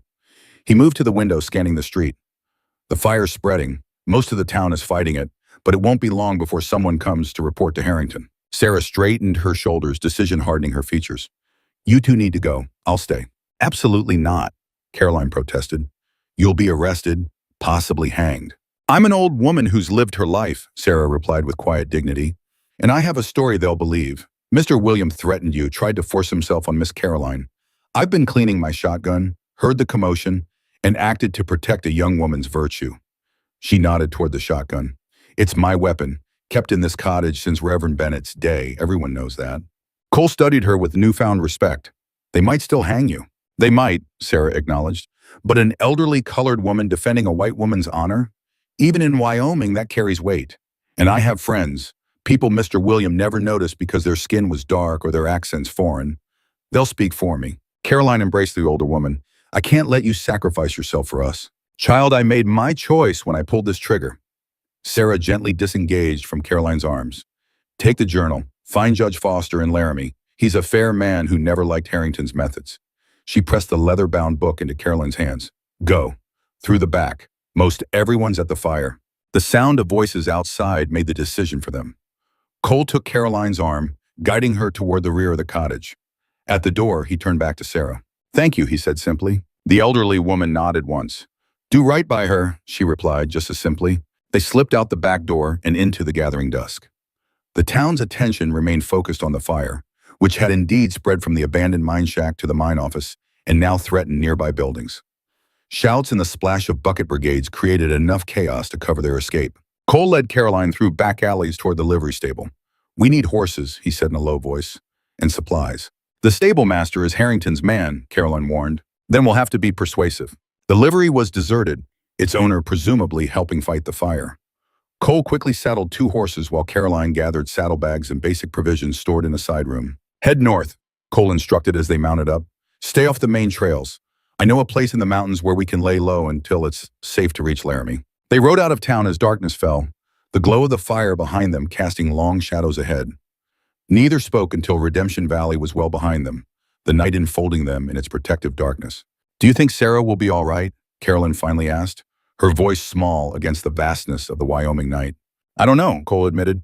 She's either very brave or very foolish. Maybe both. She loved him once, Carolyn said softly. She told me that while you were keeping watch this morning. Said the young William Harrington had been a good man before the war, before losing his son twisted something in him. Cole considered this as they rode. War changes men. Some heal afterward. Others never do. And you? Caroline's question hung in the night air between them. Have you healed, Cole Bannister? He was silent for a long moment. I'm trying, he finally said. For the first time in a long while, I'm trying. They pushed on through the night, climbing steadily into the mountains northeast of Redemption. The trail grew steeper, forcing them to dismount and lead the horses through particularly difficult stretches. Carolyn never complained, though Cole could see exhaustion etched in every line of her body. Near dawn, they reached Cole's destination, a small hunting cabin nestled in a high mountain meadow overlooking the valley below. The structure was crude but sound, with a stone fireplace and single room containing a rough-hewn table, two chairs, and a narrow cot. Trapper I knew in Denver mentioned this place, Cole explained as he unsaddled the horses. Said he used it during winter hunts but abandoned it years ago. Should be safe enough for now. Carolyn nodded wearily, all but swaying on her feet. Cole helped her inside, where she sank onto the cot without protest. Within moments, she was asleep, still in her torn and dirty dress, the journal clutched to her chest. Cole built a small fire in the fireplace, careful to use dry wood that would produce minimal smoke. Then he took stock of their situation. The provisions Caroline had grabbed were basic but adequate: jerky, coffee, flour, some canned goods. With careful rationing and supplemented by hunting, they could last 2 weeks or more. He stepped outside to check their back trail as the sun crested the eastern mountains. From this elevation, he could see for miles. Redemption Valley lay peaceful in the distance, showing no sign of the previous night's drama. No dust clouds indicated pursuit, yet. Exhaustion swept over him suddenly, the events of the past 2 days catching up at once. Cole returned to the cabin and settled into one of the chairs, rifle across his knees. He meant to stay awake, to keep watch, but sleep claimed him within minutes. He woke with a start hours later, disoriented. The cabin was warmer now, sunlight streaming through the single window. Carolyn was no longer on the cot. Oh. Cole bolted upright, reaching for his rifle, only to find her sitting at the table. She had changed into clothes apparently found in the cabin, a man's shirt tucked into her skirt, and was reading the journal by the light from the window. "You should have woken me," he said, voice rough with sleep. She looked up, a small smile touching her lips. "You needed rest, and I was perfectly safe." She gestured to the open doorway where their horses grazed peacefully in the meadow. No sign of pursuit. Cole joined her at the table, accepting the cup of coffee she offered. "Find anything useful in your father's journal?" "More than I expected." Carolyn turned the book so he could see the neat, precise handwriting filling its pages. Father documented everything: dates, amounts, witnesses, the church funds Harrington embezzled, threats against homesteaders who refused to sell, even conversations with men who later died in accidents. Enough to convince a judge? More than enough, I think. She turned to a specific page. "And there's something else. Something about you, or at least, I believe it's about you." Cole leaned forward, puzzled. Carolyn pointed to an entry dated July 8, 1863, just days after the Battle of Gettysburg. "Today I ministered to a young sergeant from Illinois who saved my life during the Confederate assault. When shell fragments struck me, he carried me to safety despite risk to himself. The man, Bannister by name, confessed he had killed a Virginia lieutenant the previous day and was tormented by the act, though it was clearly self-defense. The lieutenant had raised his weapon first. Bannister showed me a locket taken from the dead officer, which he intends to return to the man's family when opportunity allows. Such humanity amid the brutality of war gives me hope for reconciliation once this terrible conflict ends." Cole stared at the words, memories rushing back. The chaplain he'd helped, a tall man with kind eyes and a quiet voice. He'd forgotten the brief encounter amid the chaos of battle's aftermath, but now the recollection returned with surprising clarity. "Your father," he said softly. "I remember him. Shell burst nearby as he was tending wounded. I didn't know his name." "And he apparently never learned yours fully," Carolyn replied. "Just Bannister from Illinois. But he never forgot your act of kindness." She touched the page gently. "Or your regret over Lieutenant Harrington's death." Cole absorbed this unexpected connection. "Your father wrote that I killed Harrington in self-defense."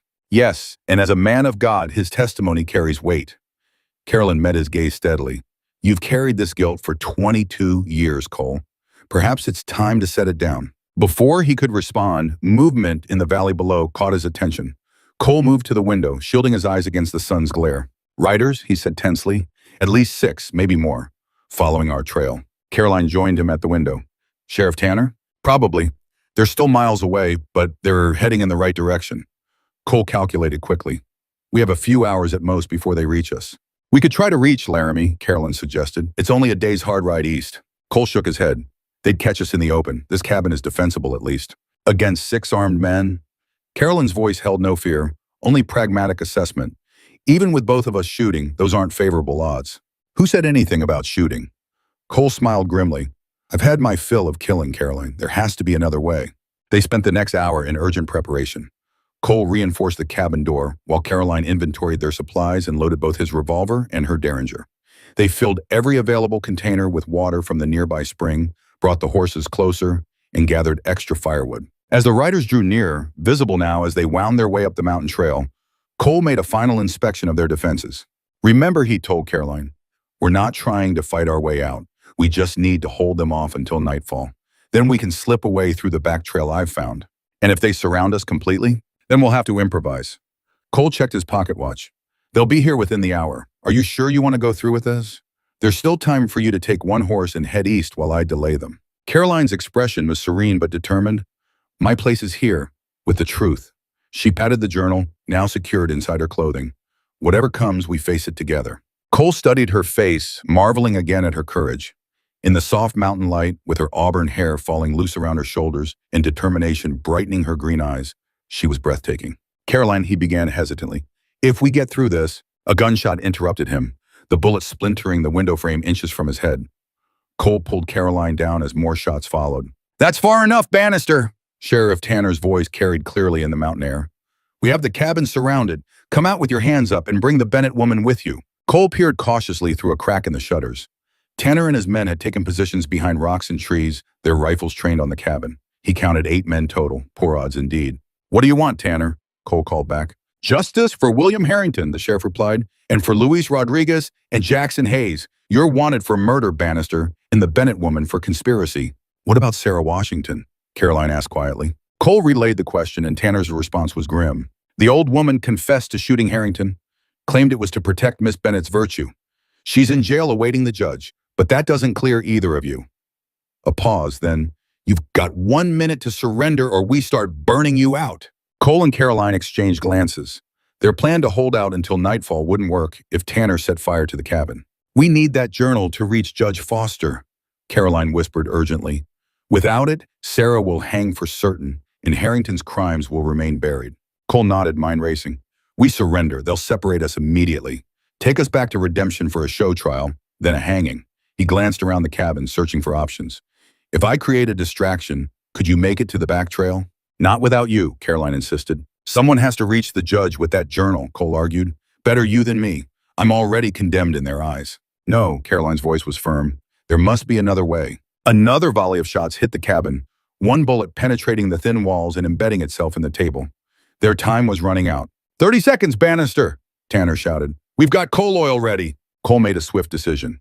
When I say run, head for the back trail. Don't argue, don't look back. Just run. He moved to the fireplace, gathering the remaining coffee grounds and a handful of the driest kindling. What are you doing? Caroline asked. Creating cover. Cole dumped the coffee grounds onto the fire, generating a thick, acrid smoke that quickly filled the cabin and began seeping through the bullet holes in the walls and roof. Next, he added the kindling, creating a brief but intense flare. Time's up, Tanner called. Boys, douse that cabin. Now, Cole hissed, throwing open the rear door. Run! Caroline hesitated only briefly before darting through the door, staying low as Cole had instructed. He followed immediately, pausing only to fling more kindling onto the fire, creating a larger smoke screen. They sprinted for the narrow game trail Cole had discovered earlier, keeping the cabin between themselves and Tanner's men. Shouts of confusion rose as smoke poured from the cabin, temporarily obscuring the posse's view. They're out the back, someone yelled belatedly. Gunfire erupted again, bullets whining overhead and thudding into trees as Cole and Caroline plunged into the dense forest beyond the meadow. The game trail wound steeply downward, too narrow and treacherous for horses. They descended rapidly, half running, half sliding down the rocky path. Behind them, they could hear Tanner organizing his men for pursuit. They'll have to go around, Cole gasped as they paused briefly to catch their breath. This trail's too dangerous for horses, and they won't abandon their mounts. Gives us maybe 30 minutes head start. Caroline nodded, too winded to speak. Her face was scratched from branches, her borrowed shirt torn at the shoulder, but determination still burned in her eyes. They continued downward, the trail eventually widening as it joined an old logging road. Here they were more exposed, but could move faster. Cole set a grueling pace, aware that every minute counted. Where are we heading? Caroline finally asked when they paused again at a stream to drink. There's an old mining camp about 5 miles east, Cole replied, filling his hat with water. Abandoned after the silver played out. If we can reach it, we might find horses or at least better shelter than in that cabin. And from there? Laramie, Judge Foster, the truth. Cole handed her his hat. Drink, we've got a hard road ahead. Caroline drank deeply, then splashed water on her face. Thank you, she said simply, for not leaving me behind. Never crossed my mind, Cole admitted, though it probably should have. A faint smile touched her lips. Probably. They set off again, the logging road gradually descending toward a wider valley. The afternoon sun beat down mercilessly, and both were soon drenched in sweat. Cole watched Caroline carefully for signs of exhaustion, but she matched his pace without complaint. As they rounded a bend, Cole raised his hand for a halt. Ahead, the logging road joined a wider trail and fresh hoofprints marked the dust. "Someone's been through here recently," he murmured, examining the tracks. "Multiple riders, heading east." "Tanner's men?" Caroline asked anxiously. "Don't think so. These tracks are coming from a different direction." Cole frowned. Could be Harrington's men from outlying ranches summoned after his death, or just travelers. Either way, we need to be careful. They proceeded more cautiously, Cole leading them off the trail into the tree line where they could travel concealed. Progress was slower but safer, and they continued steadily eastward. The sun was low when they finally spotted the abandoned mining camp, a cluster of dilapidated buildings nestled in a narrow canyon. Cole studied it through narrowed eyes, noting signs of recent occupation. Smoke rising from one chimney, horses in the crude corral. "Someone's there," he whispered, pulling Caroline behind a fallen tree for cover. "At least 3 or 4 men, based on the horses." "Tanner couldn't have gotten ahead of us," Caroline reasoned. "Who else would be using this place?" Cole shook his head. "Could be anyone. Prospectors, outlaws, hunters. Wyoming's full of men looking to avoid attention." He considered their options. "We'll circle around, try to get a better look before approaching." They worked their way through the underbrush until they had a clearer view of the camp's main building, a large cabin that had once served as the mining company office. 4 men sat outside on a rough porch, passing a bottle between them. Their horses, good stock Cole noted, stood saddled in the corral, as if the riders expected to depart at any moment.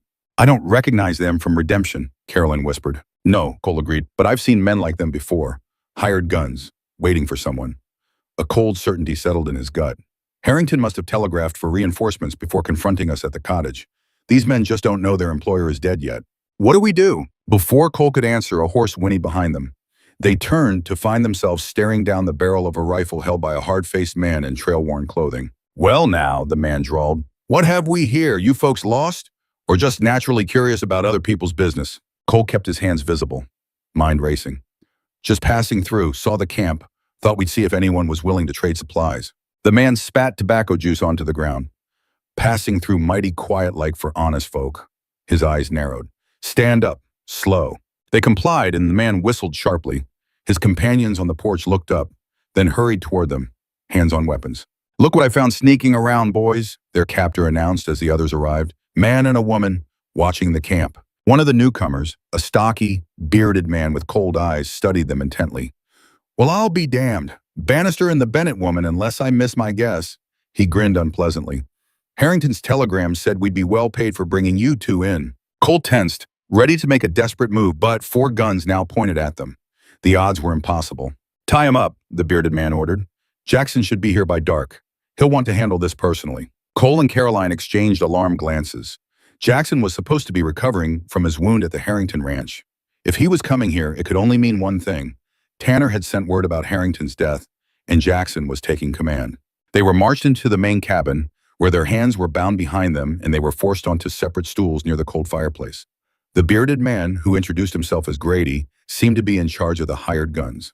$500 for Bannister, $200 for the woman, Grady informed his men as he checked the bindings. Plus whatever bounty the territorial governor adds for Harrington's murder.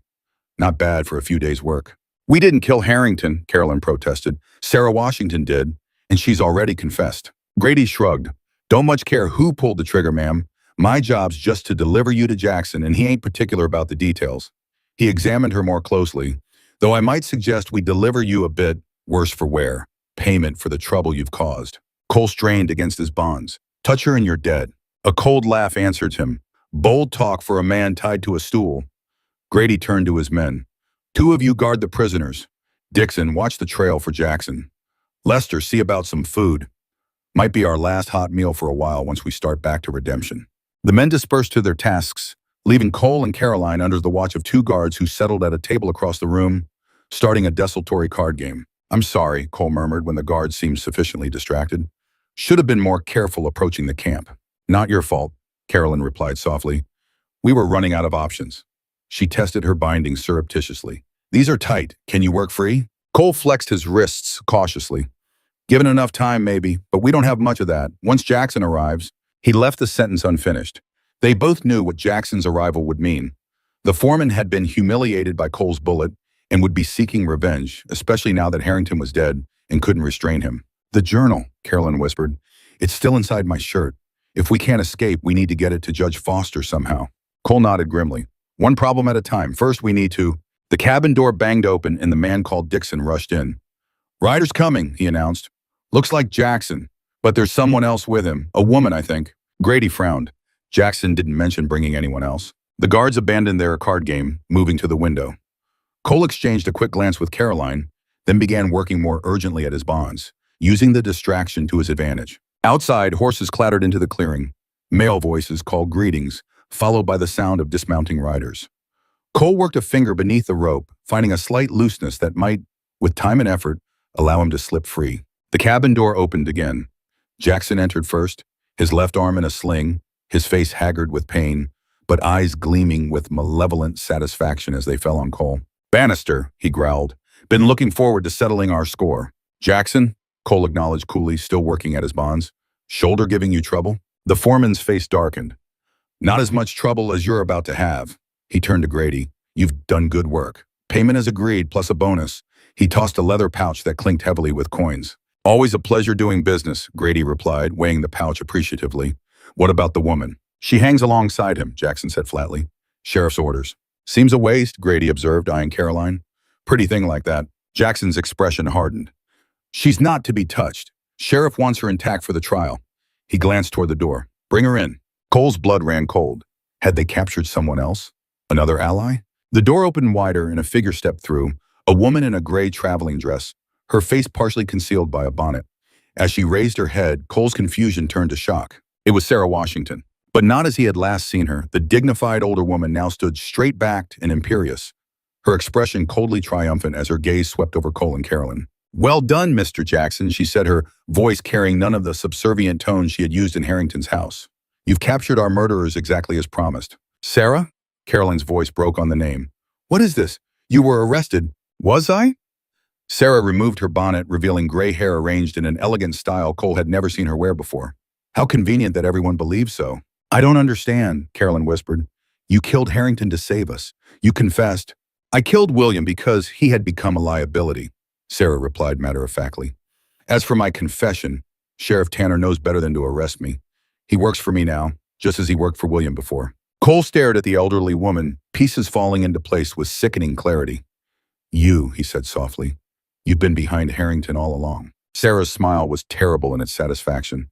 Not behind him, Mr. Bannister, beside him, guiding him, using his grief and hatred to build an empire neither of us could have created alone. She moved further into the room, her bearing regal. Did you really think a former slave could become a mere housekeeper? That I would spend decades in servitude without purpose? You loved him, Carolyn protested. You told me. I used him, Sarah corrected coldly, just as he used me. Our arrangement was mutually beneficial until his obsession with you, Mr. Bannister, threatened everything we had built. She shook her head in apparent regret. When I realized he might expose our operations in his quest for personal vengeance, I knew he had to be removed. And I was the perfect scapegoat, Cole concluded. The man who killed his son, now blamed for his murder as well. Precisely. Sarah nodded approvingly. Though I hadn't anticipated Miss Bennett's involvement, that was an unfortunate complication. Jackson shifted impatiently. Enough talk. We need to get back to redemption before Tanner's posse catches up. The hanging's scheduled for tomorrow noon. Indeed, Sarah agreed, though I believe we have a small matter to address first. She approached Caroline, eyes fixed on the slight bulge beneath her shirt. The journal, Miss Bennett, where is it? Caroline's face drained of color. I don't know what you mean. Please, Sarah said with exaggerated patience. I know Reverend Bennett kept detailed records. Records that would be quite damaging in the wrong hands. William was a fool to keep them rather than burn them, but he always did have a sentimental streak. She extended her hand. The journal, Caroline. Now, when Caroline remained silent, Sarah nodded to Jackson. Search her, thoroughly. As Jackson moved toward Caroline with a predatory grin, Cole felt the rope around his wrist finally give way. In that moment, a gunshot exploded from outside the cabin, followed immediately by shouts and more gunfire. What the devil? Grady rushed to the window, only to jerk backward as a bullet shattered the glass and caught him in the shoulder. Ambush! One of the guards yelled. We're surrounded! In the ensuing chaos, Cole made his move. He lunged from the stool, driving his shoulder into Jackson's midsection and sending them both crashing into the wall. Sarah backed away, reaching into her reticule for a small pistol. The hired gun scrambled for cover, returning fire through windows and doorway. Cole grappled with Jackson, fighting for control of the revolver the foreman had drawn. They crashed across the cabin, smashing furniture, each seeking a lethal advantage. Jackson's wounded shoulder gave Cole an edge, but the foreman fought with the desperate strength of a man who knew defeat meant death. Across the room, Caroline had thrown herself to the floor as bullets whizzed through the cabin. Sarah stood over her, pistol aimed steadily. "The journal," she demanded again, voice icy calm despite the gunfight raging around them. "Give it to me or die where you lie." Caroline looked up at the woman who had betrayed them, her expression a mixture of defiance and sorrow. "My father trusted you," she said. "He called you friend. Your father was a fool," Sarah replied. "Now for the last time." The cabin wall splintered as a rifle shot tore through it, catching Sarah in the side. She staggered, pistol wavering, then crumpled to the floor beside Caroline. Colmer, meanwhile, had managed to slam Jackson's gun hand against a table edge, forcing him to drop the revolver. As it clattered to the floor, Cole delivered a crushing blow to the foreman's jaw, sending him sprawling unconscious. "Caroline," Cole called, ducking as more bullets splintered the cabin walls. "Are you hurt?" "I'm all right," she called back, dragging herself toward him through the debris. Sarah's shot. "Bad." Cole retrieved Jackson's revolver, then pulled Caroline behind an overturned table for cover. Outside, the gunfire was intensifying, but curiously, none of the shots seemed aimed at the cabin anymore. "What's happening?" Caroline asked, peering cautiously over their barricade. One of Grady's men lay dead by the window. The others had either fled or were pinned down outside. Through the broken window, they could see figures moving in the tree line, a large group firing methodically at the hired guns' positions. "I think," Cole said slowly, "we have unexpected allies." As if to confirm his words, a voice called from outside. "Bannister, Miss Bennett, you alive in there?" Cole's eyes widened in recognition. "Jacob?" "The very same," their shopkeeper's voice replied, "along with about 20 friends who don't much care for Harrington's brand of justice. Can you make it out?" Cole checked the cabin quickly. The remaining hired gun was dead, shot through the window. Jackson lay unconscious, and Sarah Washington sat propped against the wall, blood seeping through her fingers as she pressed them against her side. Her face was ashen, but her eyes remained alert, watching Cole and Caroline with cold calculation. "Go," she said when she saw Cole looking at her. "Finish it. I'm already dead." Caroline knelt beside the wounded woman. "Why, Sarah, all these years, the secrets, the murders, for what?" A ghost of a smile touched Sarah's lips. "Power, child. The only thing worth having it in this world. William had the name, the connections. I had the vision." She coughed, blood flecking her lips. "We built an empire from nothing. Would have been larger still, if not for your meddling father." Her eyes hardened. "He discovered everything. Had to be stopped." "You ordered his death," Caroline said softly. "It wasn't a question." "Of course." Sarah's voice weakened. "Business? Nothing personal." Cole touched Caroline's shoulder. "We need to go. Now." She nodded, rising slowly. "The journal stays with us, Sarah. The truth will be known." "Truth," Sarah whispered. "What good did it ever do anyone?" Her eyes glazed over, her breathing becoming shallow. They left her there, moving cautiously to the cabin door. Outside, the gunfire had ceased. Jacob Morgan stood in the clearing, surrounded by a diverse group: miners, ranchers, townspeople from Redemption, even several Chinese railroad workers. All were armed, all wore expressions of grim determination. "Thought you might need some assistance," Jacob said by way of greeting. "After Sheriff Tanner arrested me, some friends decided enough was enough. Broke me out of jail, then gathered everyone who'd ever suffered under Harrington's rule." He gestured to the assembled group. Turns out that was quite a few folks. Sarah Washington, Cole began, trying to process everything that had happened. "She was the real power behind Harrington," Jacob finished. "We know. One of the Chinese workers overheard her giving orders years ago, but who'd believe a Chinaman over a respected businessman and his loyal servant?" He shook his head. "She played her role perfectly." "She's dying inside," Caroline said, "along with Jackson and some hired guns." Jacob nodded to several men who moved cautiously toward the cabin to secure it. "We intercepted a telegram from Tanner to the territorial capital, claiming you two killed Harrington and fled. He's formed a posse heading this way now." He checked his pocket watch. "Should be here within the hour." Cole exchanged a glance with Caroline. "Then we need to move. Get to Laramie, find Judge Foster." "Already taken care of," Jacob said with satisfaction. Peterson rode ahead with copies of the key pages from Reverend Bennett's journal, the ones mentioning the church funds and Harrington's threats. Judge Foster has issued warrants for Tanner and several others. Federal marshals are on their way to Redemption as we speak. Relief washed over Cole, so profound he nearly staggered. "It's over then?" "Not quite," Jacob cautioned. "Tanner's still out there with armed men, And while the marshals believe the evidence against him, they're still not convinced of your innocence in Harrington's death. He looked at them gravely. We need to get you to Laramie. Let you tell your story directly to Judge Foster. Caroline straightened her shoulders, clutching the journal tightly. Then let's go. It's time the full truth was known. As Jacob's men secured fresh horses for them, Cole found himself standing beside Caroline, watching the sun set behind the mountains they had crossed. So much had happened in so few days, a lifetime of violence and revelation compressed into a handful of desperate hours. You could still head west, he said quietly. California, Oregon, a fresh start away from all this. Caroline turned to him, her green eyes steady and clear despite her exhaustion. Is that what you want, Cole Bannister? To run away now after everything? Cole considered the question honestly. For 22 years, running had been his answer to every problem, every painful memory. The thought of continuing that pattern was suddenly intolerable. No, he admitted, I'm done running, but I want you safe, Caroline. She took his hand, her touch sending warmth through him despite the evening chill. Then we faced Judge Foster together, with the truth as our shield. She glanced toward Jacob and the others, preparing for the journey to Laramie. We're not alone anymore, Cole. That counts for something. He squeezed her hand gently. It counts for everything. As they mounted their horses, Cole cast one last look at the mining cabin where Sarah Washington lay dying, the architect of so much suffering, yet in the end, just another soul consumed by bitterness in the quest for power. Tomorrow they would face a different kind of judgment in Laramie, one that offered the possibility of redemption rather than revenge. For the first time since Gettysburg, Cole Bannister rode toward his future with hope rather than dread, the weight of the past finally beginning to lift from his shoulders. Dawn painted the eastern sky with bands of crimson and gold as the riders crested the final ridge before Laramie. They had traveled through the night, pushing hard, alternating between trot and canter to spare the horses while making the best possible time. Behind them, somewhere in the darkness, Sheriff Tanner and his posse still pursued, though Jacob's scouts reported they had fallen several hours behind. Cole rode beside Caroline, watching her from the corner of his eye. Despite the grueling pace and her evident exhaustion, she sat straight in the saddle, chin lifted, eyes fixed on the horizon. The journal remained secure inside her shirt, pressed against her heart like a talisman. Laramie spread before them in the valley below. A proper town with painted buildings, boardwalks, and a territorial courthouse whose cupola caught the first rays of sunlight.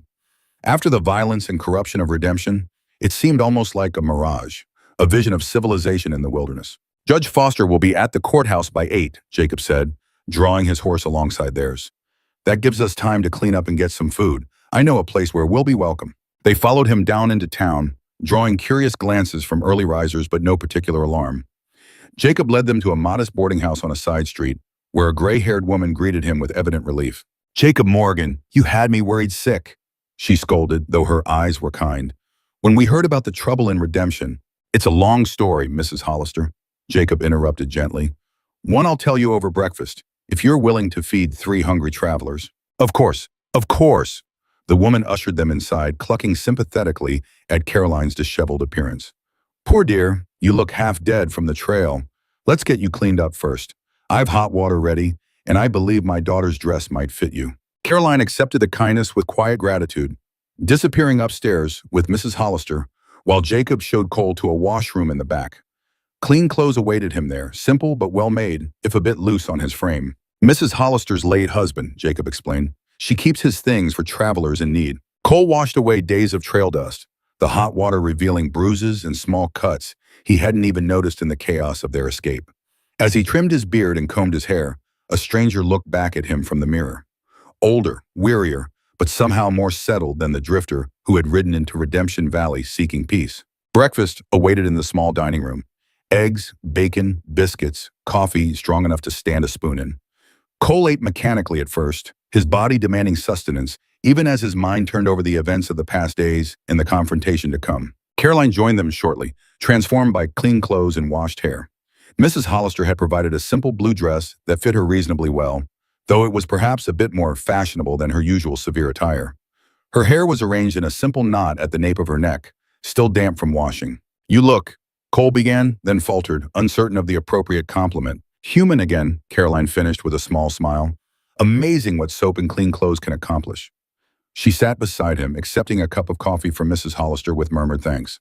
Jacob had spent the meal briefing their hostess on the situation in Redemption. Mrs. Hollister proved to be not merely a sympathetic ear, but a valuable ally.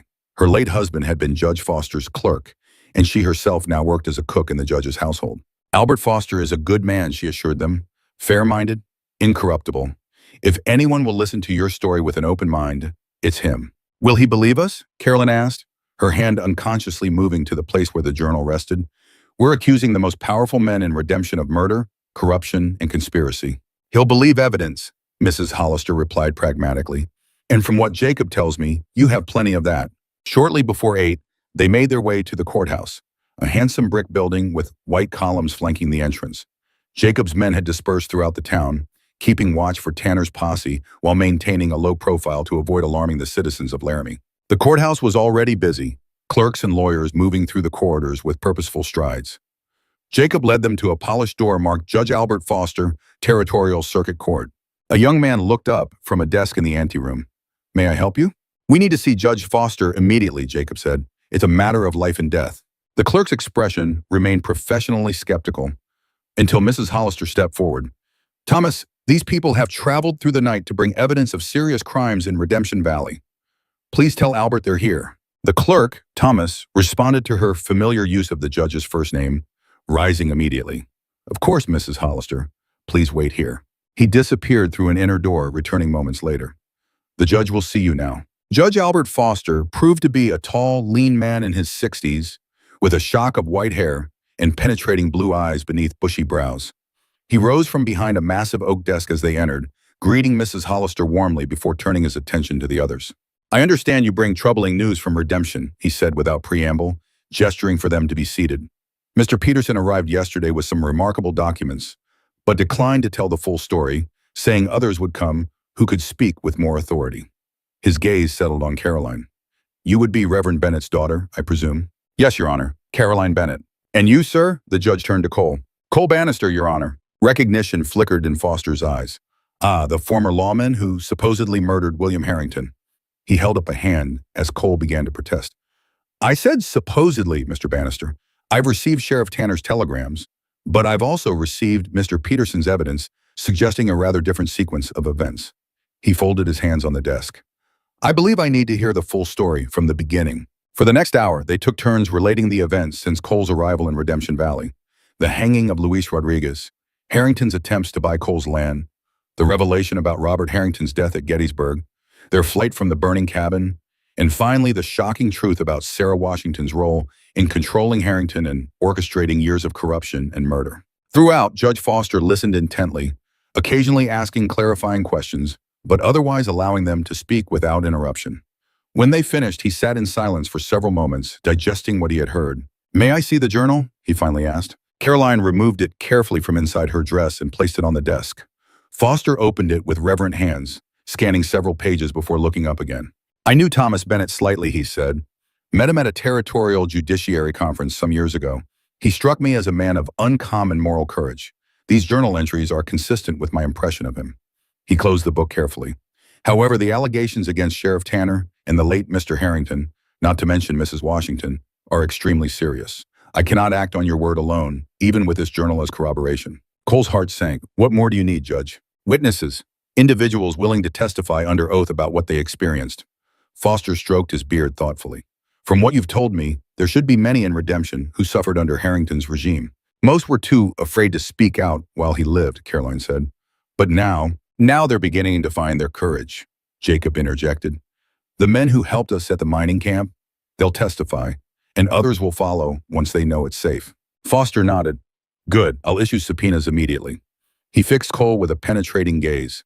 As for you, Mr. Bannister, your situation is complicated by the fact that you fled after Harrington's death, making you appear guilty regardless of who actually pulled the trigger.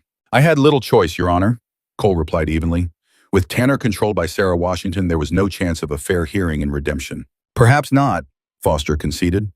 Nevertheless, until this matter is resolved, I must remand you to custody.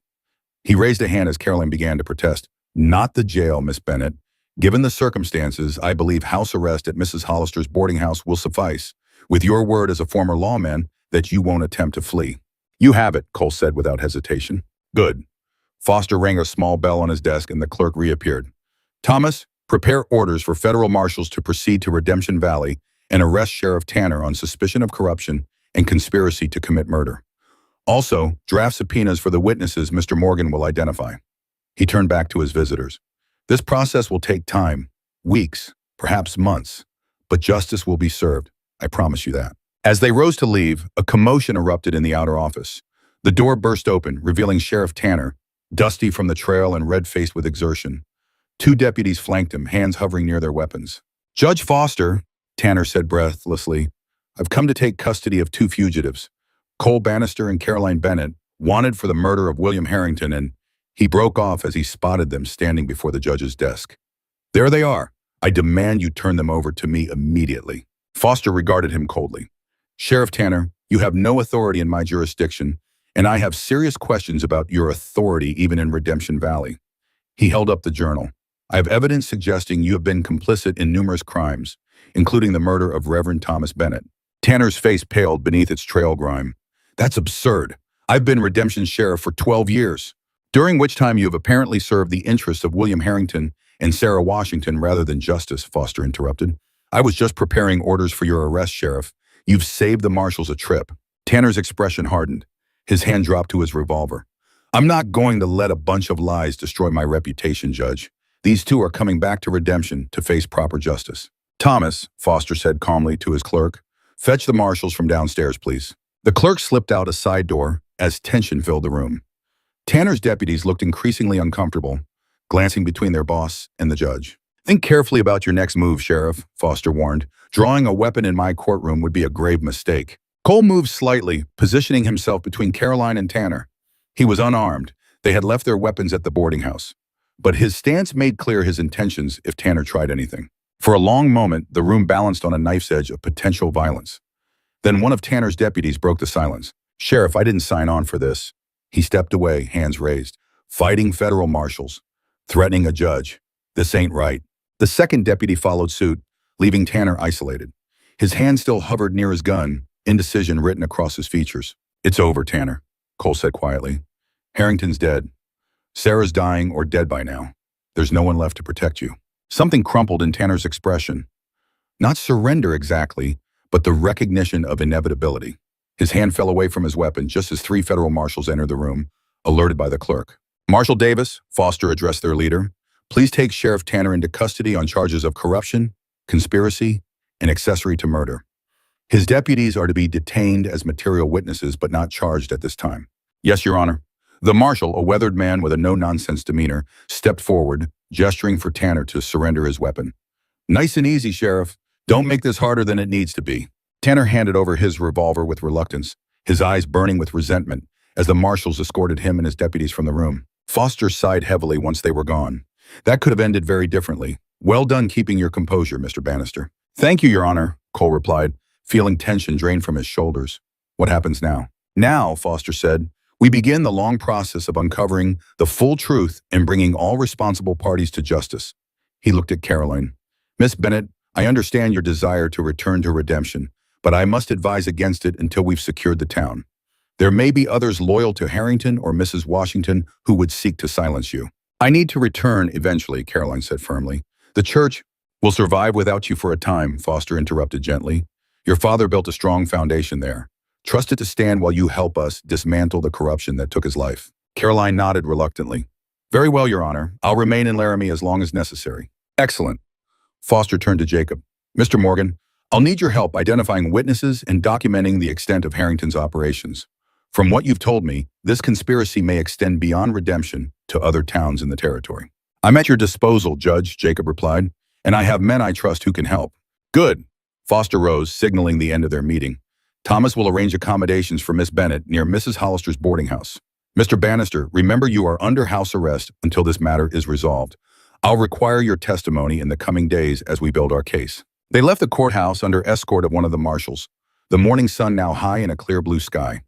The streets of Laramie bustled with normal activity, the citizens unaware of the drama that had just unfolded or the corruption being unearthed in a neighboring town. Back at the boarding house, Mrs. Hollister prepared a room for Cole that would serve as his comfortable prison for the foreseeable future.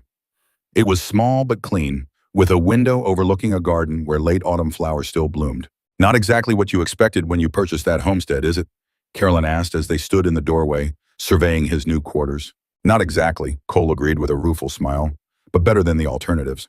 Judge Foster is a good man, she said. He'll ensure justice is done. I believe he will. Cole turned to face her. What about you, Carolyn? When this is over, if I'm exonerated, what will you do? She considered the question carefully. Return to redemption, I suppose. Continue my father's work. The people there will need guidance more than ever once the full truth comes out. She met his gaze steadily. And you? Will you continue drifting, or? The unspoken alternative hung between them, delicate as spun glass. I still own that land, Cole said quietly. It's good ground. With some work, it could support a decent ranch. Maybe even a family someday. Color touched Caroline's cheeks, but she didn't look away. That sounds like a man considering putting down roots. Maybe I am. Cole took her hand gently, for the right reasons. A discreet cough from the hallway interrupted them. Jacob stood there, an apologetic expression on his face. Sorry to intrude, but Marshall Davis wants to take formal statements from all of us while events are still fresh in our minds. Caroline squeezed Cole's hand before releasing it. Of course, we'll be right there. Actually, Jacob said, he wants to interview you separately. Standard procedure, he says. She nodded, understanding. I'll go first then. With a last glance at Cole, she followed Jacob downstairs. Cole moved to the window, gazing out at the peaceful garden below. After days of violence and desperate flight, the normality of the scene seemed almost dreamlike. A vision of what life could be without the constant shadow of the past hanging over him. For 22 years since Gettysburg, he had carried the weight of Robert Harrington's death, never imagining that fate would eventually bring him face to face with the young lieutenant's father. The coincidence still seemed impossible, yet somehow fitting, as if the universe itself had conspired to force him to confront his deepest regrets. Now William Harrington was dead, Sarah Washington dying or dead, and the truth about Redemption Valley's corruption was finally emerging into the light. Soon, God willing, Carolyn's father and the others who had died for crossing Harrington would receive the justice they deserved. And then what? Cole leaned against the window frame, considering possibilities that had seemed unthinkable just days ago. A home, a purpose, perhaps even a partner to share both. Caroline Bennett was unlike any woman he had ever known, strong yet gentle, principled yet practical. Her courage during their flight had impressed him deeply, but it was her unwavering moral compass that truly humbled him. Despite everything she had endured, her father's murder, years of fighting alone against Harrington's influence, the recent days of mortal danger, she remained committed to returning to redemption, to continuing her father's work of bringing light to dark places. Could he do the same? After decades of running from his ghosts, could he finally stand firm, build something lasting? A soft knock interrupted his thoughts. Marshall Davis stood in the doorway, notebook in hand. Mr. Bannister, I need to take your statement now, he said. From the beginning, if you don't mind, and leave nothing out, especially regarding Gettysburg. Bub! 3 months later, Cole stood on the porch of his newly rebuilt cabin, watching spring bring green life back to Redemption Valley. The winter had been harsh but productive. Judge Foster's investigation had uncovered the full extent of Harrington and Sarah Washington's corruption, leading to multiple arrests and the dismantling of their criminal enterprise. Sarah had died from her wounds before reaching Laramie, taking many secrets to her grave, but leaving enough evidence behind to convict her co-conspirators. Sheriff Tanner had turned state's evidence, revealing details of years of extortion, theft, and murder in exchange for a reduced sentence. Jackson and the surviving hired guns faced the gallows for their roles in multiple killings. And Cole Bannister had been fully exonerated of William Harrington's death, the judge ruling that Sarah Washington's confession and subsequent actions constituted sufficient evidence of her guilt. His house arrest had ended just after Christmas, though he had remained in Laramie through the worst of the winter, helping Foster's investigation and planning for his return to redemption. Now, with April's sunshine warming the valley, he surveyed his property with quiet satisfaction. The cabin was larger now, properly finished with glass windows and a covered porch. A small barn stood nearby, housing 2 horses and a milk cow. Fields had been plowed for spring planting, and 50 head of cattle grazed on the upper pastures, the beginnings of what might someday be a prosperous ranch. More importantly, Redemption Valley itself was healing. With Harrington's oppressive influence removed, the community had begun to rebuild around principles of fairness and mutual support. Jacob Morgan had been elected mayor in a special election, implementing reforms that ensured no single individual could again accumulate the power Harrington had wielded. The sound of approaching hoofbeats drew Cole's attention. Carolyn rode into view, her auburn hair gleaming in the spring sunshine. She had returned to redemption a month earlier than Cole, reclaiming her role at the church with the full support of a chastened congregation who now recognized the courage she had shown in standing against Harrington all those years. "Good morning, Mr. Bannister," she called as she dismounted. "I see you're admiring your handiwork." "Our handiwork," Cole corrected, helping her onto the porch. "I couldn't have rebuilt this place without your help." It was true. Despite her duties at the church, Caroline had spent countless hours helping design the expanded cabin, selecting furnishings, even assisting with the actual construction when hands were needed. The result reflected both their sensibilities: practical, yet comfortable; simple, yet welcoming.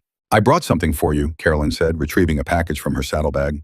It arrived on yesterday's stage. Cole unwrapped the parcel carefully, revealing a small wooden box.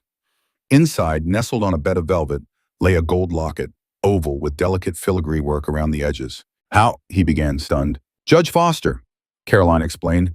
"When you mentioned the locket in your testimony, he made inquiries. It was found among your mother's possessions after her death, eventually making its way to a cousin in Illinois who kept it all these years, not knowing its significance." Cole opened the locket with trembling fingers. Inside was the miniature portrait of a beautiful dark-haired woman, Elizabeth Harrington, Robert's mother and William's wife. "Foster suggested returning it to the Harrington family," Caroline continued. "But there are no direct heirs left. He thought you might want it as closure." Cole studied the portrait silently. Elizabeth Harrington gazed back with gentle eyes that held no accusation, no bitterness, only the serene confidence of a woman who had sat for her likeness, never imagining the journey it would take or the lives it would touch. "Thank you," he said softly, closing the locket. "This means more than I can say." They sat together on the porch steps, watching clouds drift across the valley. The comfortable silence between them was still new enough to savor, but familiar enough to feel right. "The church committee met yesterday," Caroline said after a while. "They've officially appointed me as minister." Cole turned to her in surprise. "I thought they were bringing someone from Denver." "They were," she acknowledged with a small smile. "But apparently the congregation insisted on keeping me. Said they'd rather have a woman who stood for truth than a man who might bend with the wind." "Congratulations," Cole said warmly. "Your father would be proud." "I think he would." Her expression grew thoughtful. "It's strange. For 3 years after his death, I stayed in redemption out of obligation, to honor his memory, to continue his work. Now I stay because I've chosen to. Because this valley really is a place of redemption. For all of us." Cole nodded, understanding. "For me as well. Gettysburg will always be part of me, but it no longer defines me." He reached for her hand, entwining his fingers with hers. "I've found something worth building here, Caroline. Something worth staying for." The question that had been growing between them for months hung in the air, unspoken but increasingly urgent. Cole had hesitated to voice it, uncertain if the timing was right, if she felt as he did, if the shadow of recent events still loomed too large. Caroline characteristically addressed it directly. "Cole Bannister, are you ever going to ask me to marry you, or must I take matters into my own hands as usual?" A startled laugh escaped him. "Is that what you want?" "It is," she replied simply. "Though I won't wear black on our wedding day, nor will I give up my position at the church. I wouldn't have it any other way." Cole turned to face her fully. "Caroline Bennett, would you do me the honor of becoming my wife? Not because circumstances forced us together, not because of any obligation, but because I love you and want to build a life with you." "Yes," she said, eyes bright with unshed tears. "Because I love you too, and because some paths, however unlikely their beginning, are meant to be walked together." He kissed her then, gently at first, then with growing certainty as she responded in kind. When they finally parted, the sun had moved westward, casting long shadows across the valley that had brought them together through such unlikely circumstances. "We should tell Jacob," Caroline said after a moment, "and Mrs. Peterson, and the others who helped us." "Tomorrow," Cole suggested. "Today I'd like to keep this moment just for us." She agreed with a smile, and they remained on the porch as afternoon mellowed toward evening, planning their future in quiet conversation while the valley stretched before them, redeemed and renewing in the spring sunshine. Later, as twilight deepened, Cole walked Caroline to her horse for the ride back to town. As he helped her mount, she looked down at him with an expression of profound contentment. "You know," she said, "my father used to say that true redemption isn't found in starting over somewhere new, but in returning to face your past with courage and finding it transformed by grace." Cole nodded, thinking of all they had endured to reach this moment. The violence, the revelations, the painful truths about both Harrington and themselves. "Your father was a wise man." "He was," Caroline agreed. "And he would have liked you, Cole Bannister." She gathered her reins. "I'll see you at church tomorrow?" "Front pew," he promised. As he watched her ride away, silhouetted against the darkening sky, Cole felt the last weight of Gettysburg finally lift from his shoulders. The past would always be part of him. The battles fought, the lives taken and saved, the long years of wandering. But now those experiences served a purpose, shaping him into a man capable of loving Caroline Bennett as she deserved, of building something meaningful in this valley of second chances. He turned back to his cabin, their cabin soon, and thought of the words carved on Reverend Bennett's headstone, words Caroline had chosen from her father's journals. In this life, we are not called to escape our past, but to redeem it. Cole Bannister, once a soldier, once a lawman, once a drifter, now stood firmly on land he could call his own, his future stretching before him bright with promise. The forgotten souls of his past, Robert Harrington, Luis Rodriguez, Reverend Bennett, even William Harrington and Sarah Washington, would remain with him always, not as haunting ghosts, but as reminders of the cost of hatred and the power of truth. And beside him would stand Caroline, equally scarred by life's battles, but equally determined to create something beautiful from the broken pieces. Together, they would build their home in Redemption Valley, a living testament to the belief that no soul is truly forgotten as long as someone remembers its worth. The end.